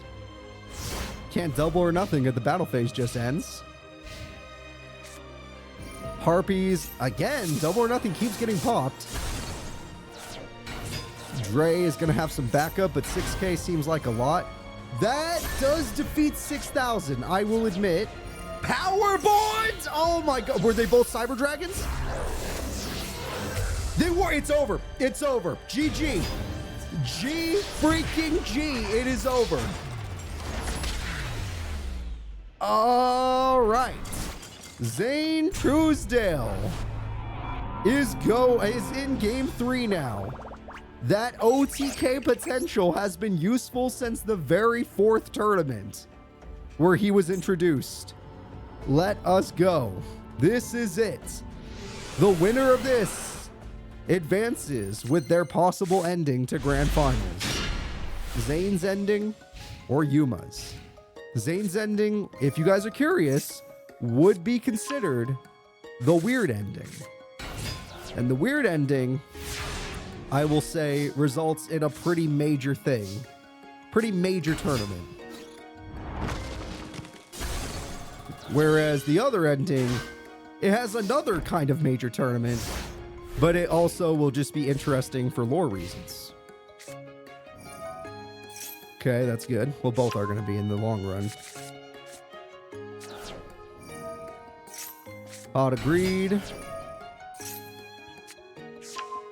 Cyber Rev system.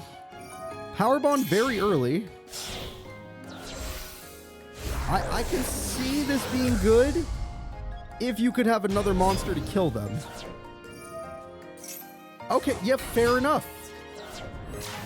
Oh dear God. Half or nothing. He'll probably take half.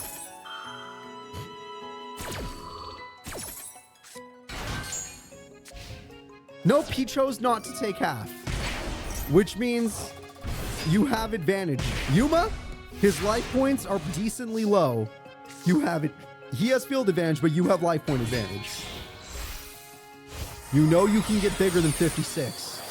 We all know you can get bigger than 56, Yuma. We've seen it multiple times in today's tournament. You are our only hope. Yuma, with Utopia Beyond at 6,000 attack, ruins him. No! Double or nothing! 12,000 damage! Yuma Tsukumo with the highest attack of the day has saved us from the weird route. That was awesome. Yuma Tsukumo. I should leave Zane on screen. Let's go find the other guy. Yuma Tsukumo literally putting everything on the line, having just enough life points to survive the magic cylinder, manages to defeat Zane Truesdale. And now, Zane Truesdale, for record's sake, is going to be taking on Spectre. They are going to have a bronze place match. We're going to let this happen right now, and then we will have our grand finals. Yuma, this is your first chance to win a tournament. This is the first time Yuma's ever been this close to winning a tournament. I am very hyped for Yuma right now. It would be a real shame if he lost it all to Girag, but still. Oh, look, there's Mark of the Rose. There we go. He drew it this time. So he could probably beat Zane, right, guys? And thank you for gifting out a sub, Minotaur. That was very nice of you. And thank you everyone else for subbing today. Sorry if I didn't notice. I'm working, you know. I'm doing my best. Once again, we have Cyber Twin Dragon. I hope it doesn't cost Zane Truesdale everything.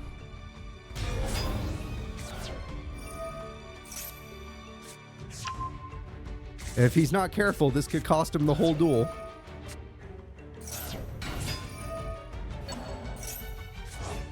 Looks like he's going for game.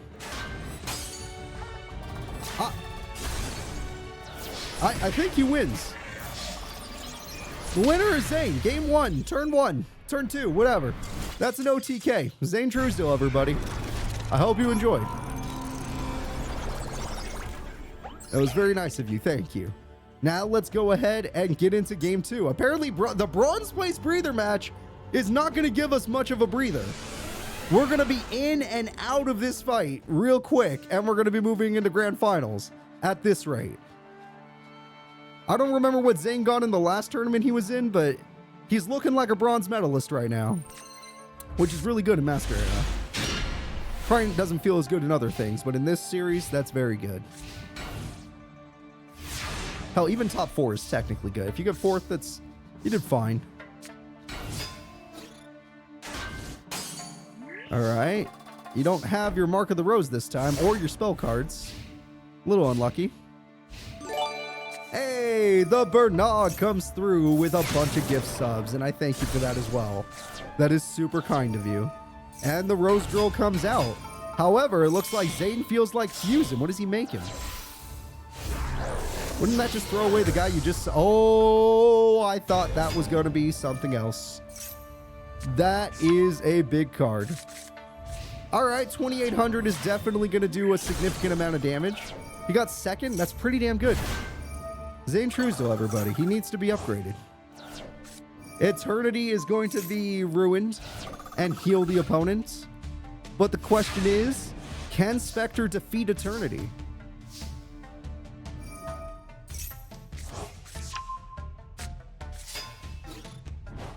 The answer is probably no, since he didn't even attempt to. Did not even attempt to defeat Eternity. All right, attack goes through. Very nice. Attack goes through. Very nice. Okay, Zane has cleaned up the field. Spectre is looking strong. Spectre, you need your field spell. You need your other stars.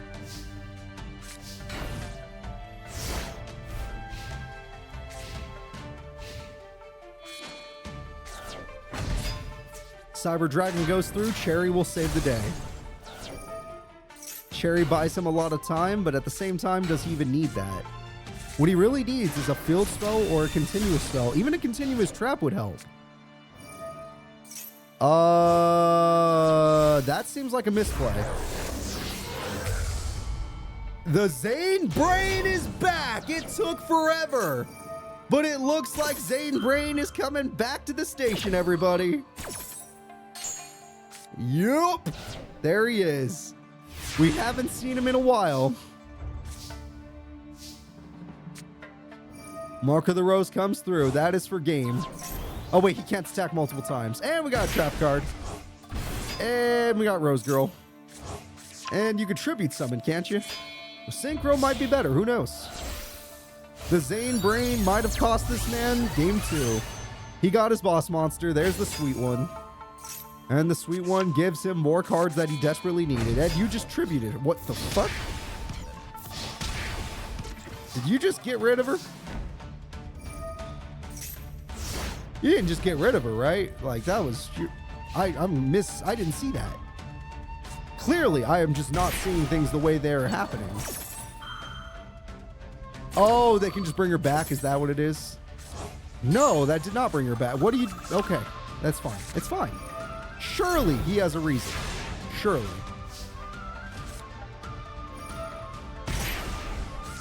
He got his field spell now, so he's cooking.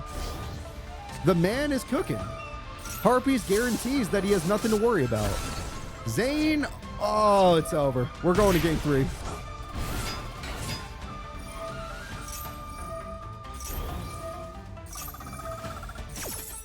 Oh yeah, so now that I can say it, for those of you that are curious, Spectre would have turned them into his new boss. His new boss, obviously, is Seto Kaiba. Zane is a Solstice robot and would have been a weird ending, just in case you didn't know. All right. Game 3, baby. Game 3.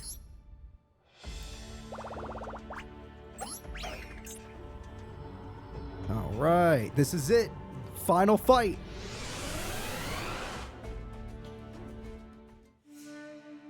And the only way you could have put together why Spectre would have switched over to Kaiba was based on Seto Kaiba, well, mostly Mokuba Kaiba, but Seto Kaiba taking over Soul, buying them out after the fact. Though that was technically Mokuba and Pegasus. Didn't matter though. Once Kaiba came back, he took full control. And we have another one. And we have another one.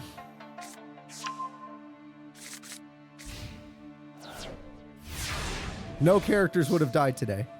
I promise you that. No characters would have died today. It might have led to a bad tournament, but then no one would have died today. It would have been okay. Maybe not okay. Maybe slightly okay. My favorite match today is Sayer versus Spectre. Despite how good Yuma versus Zane was in that one duel, Yuma versus Spectre, Spectre versus Sayer with that third match, like all the way through, round 1 through 3, game 1 through 3, I enjoyed every bit of it. Also, Zane almost won the duel in one attack. Zane legitimately almost won the duel in one single attack. Like, holy crap. You're going to have to... Oh, it's over. Dude, you just put a plant in the grave. Spectre's going to take him. Zane needed 200 more damage. Zane just needed 200 more damage. It's over. He's going to get marked. He's going to get rosed.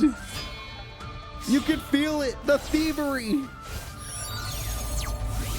Zane, you were right there, man. You were only 200 damage away. But thievery is in your future. Or that. I guess it's win-win either way. Either way, it's a win-win. No thievery needed. But victory was attained. Spectre, with 200 life points at one point, wins the match, defeating Soltis Zane. Good to know that we would have, no matter what, got the Kaiba ending if these guys had fought in Grand Finals. So, let us move forward with the Grand Final battle. And then after that, we will show the trailer for next week, which I can already confirm is going to be very exciting. Spectre, great job. Girag and Yuma, here we go. Although the hypest moment was Yuma versus Zane, where Yuma wins, barely having any life points left, using 12,000 attack, thanks to Double or Nothing. That was the highest attack of the day, hypest moment of the day. All right. Let's see what we got here. Girag is ready. Yuma is ready. I will say, Girag has won multiple Master Era tournaments. He is a good duelist. Yuma has only gotten 1 bronze. This is his first chance that he's ever been this far where he could win a tournament. Let's see, will Yuma become a new champion, or will Girag just keep filling that record list? Keep bringing home the championship trophies? Let's find out. Sup? All right, we got ourselves a set. Very nice. Yuma Tsukuma, what are you going to go with? Yuma's got pot. Yuma's got goblins.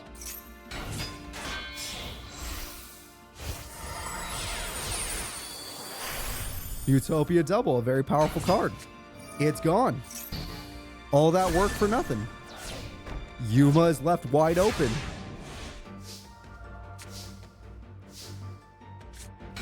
Mystic Tomato is going to exceed. With this, he can get his best punching card, the Gem Knight Pearl. Girag go. Yuma has one last thing up his sleeve. Yuma buys himself one more turn. He's doing pretty good.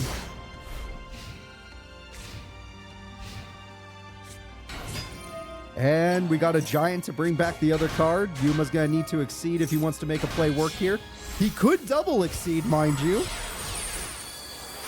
Gagaga Samurai is not strong enough, I'm afraid. You need someone stronger. Utopia Double can create someone stronger. This time, he will not be stopped. Yuma, it is time to rank up. Yuma, Utopia Double, rank up to Utopia Kaiser with 5,000 attack, and Utopia Beyond, and Utopia the Dude. Gagaga Samurai has the ability to attack twice. Yuma is going for major damage. Granted, 2 of the monsters' attack is cut in half right now. So it's not game. Girag is sweating. Yuma just popped the hell off. Girag gets his ultimate monster! And it looks like a joke compared to Yuma's. Yuma's rank 12 makes Girag's rank 5 look like an absolute joke. Ice Hand tries to get rid of a spell card. It works. That is super funny that monster looks so pathetic. Do you really want to negate the effect? You really think that's in your best interest? Because I promise you it's not. You're going to wish his effect was still activated. Because now he's going to start doing normal damage to you guys. Now, Fire Hand could try to stall. Yuma didn't just go for the Fire Hand. This would be Yuma's first tournament victory. You are correct. If he could pull this off. And if he gets a tournament victory, I might even throw him half a star. I know I'm probably going to do that for Zane. Alright, this time we're going to get another monster. That is 6 succeeds on the field. He has 6 succeed monsters. What are you going to do against him? He doesn't care. He doesn't care.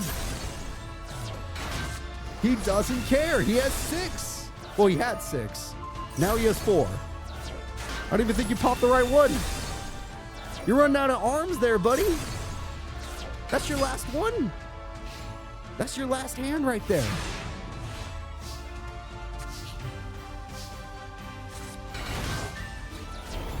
Why not? You're already dead. You might as well just make it quick. All right. All you have to do is use Gagaga Samurai's effect, and from your perspective, it'll look like you'll win. Oh, Utopia Double finally decides to double up. Rank up time, baby. And this time we're going to make basic Utopia. Nothing wrong with that. It's a 5k beater. Spirit of the Flames is dead. Mother Grizzly will pass. Mother Grizzly keeps the duel alive because the guy didn't use Gagaga Samurai's effect. If he had done it, he might have won. He would have won. Can he attack direct? Yeah, he probably would have won. Either way, Girag can't come back with one card. You think one card's gonna save you, Girag? Not from this. Yuma, with perfect life points, is about to take game 1 of Grand Finals. Cowboy would work. It would be really funny if he just did Cowboy. But he's not going to. He'd rather hurt the opponent physically. Alright, those cards are going back in the extra deck for sure.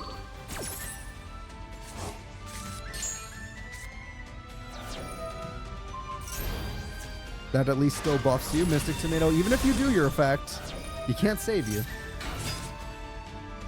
And that is going to be it. Game number 1 has gone to Yuma Tsukumo. Yuma is 1 duel away from his first tournament victory. Are you ready?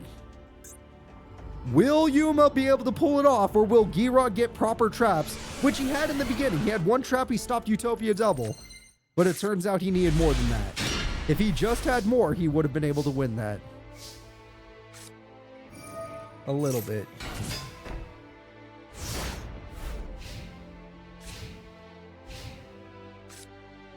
Rhoda comes through.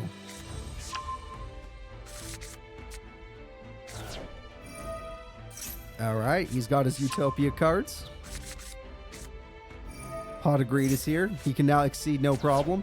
He had so much draw power on the first turn, it's ridiculous. He intentionally did not use Goblinberg's effect, which makes no sense. What? We know you have a level 4 in your hand. I saw you search it.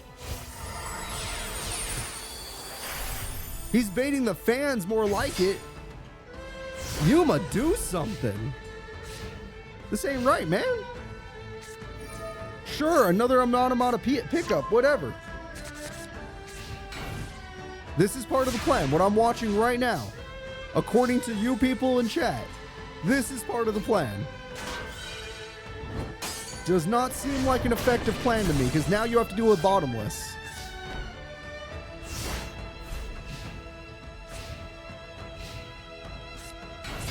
This time he feels like it. And he exceeds.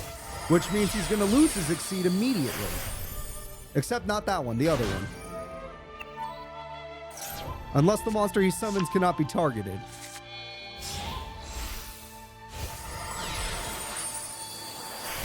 Nope, you could definitely target that. Yuma has lost his Utopia. Okay. Yuma is wide open in game 2. Girag, oh my god, Girag is chilling right now. His hand is stacked.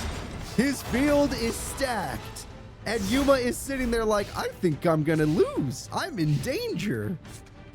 Alright, well, he's got Go Go Go Giant with Go Go Go Golem, which can exceed into Utopia Double. Utopia Double is going to create... Please do something really, really spicy, because if you don't, it's over. Regular Utopia. Regular Utopia is going to attack the monster. He's doing it! He finally doubles or nothings! Why don't you ever do that ever? What? He did it! He did it! Yuma Tsukumo finally uses his spell, which he never uses on his own. I can't believe it. And he did it to win the tournament. Yuma doesn't need no spiritual help. By himself, he is learning. And he has received his first ever gold medal. It's almost like we actively watch the AI improve. I don't know how that's possible. But that's what it feels like. Yuma Tsukumo has won the tournament.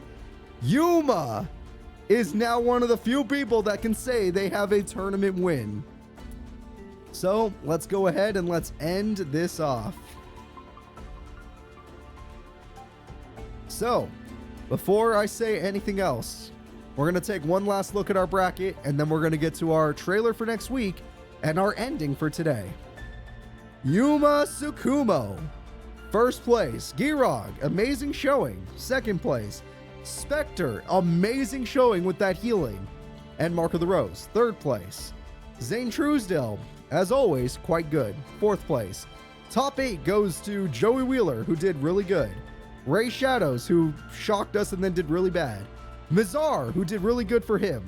And Serenity, who let us all down, but she still did fine. It just didn't work out in her favor. Either way, that is going to be it. Yuma Tsukumo is our champion of the day. I am now going to be going over to our ending. I enjoyed our tournament today. I'm back. I'm glad to be back. I promise that there is the ending involves a trailer, thanks to it being the Barian ending.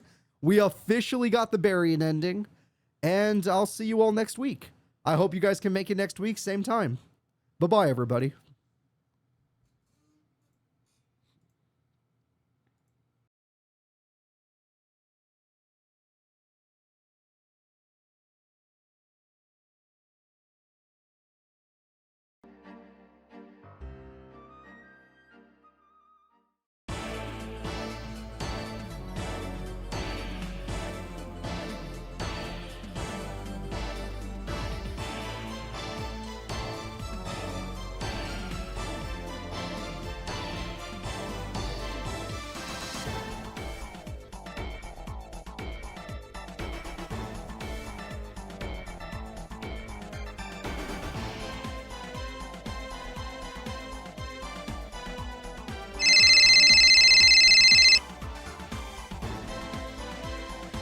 Activate it.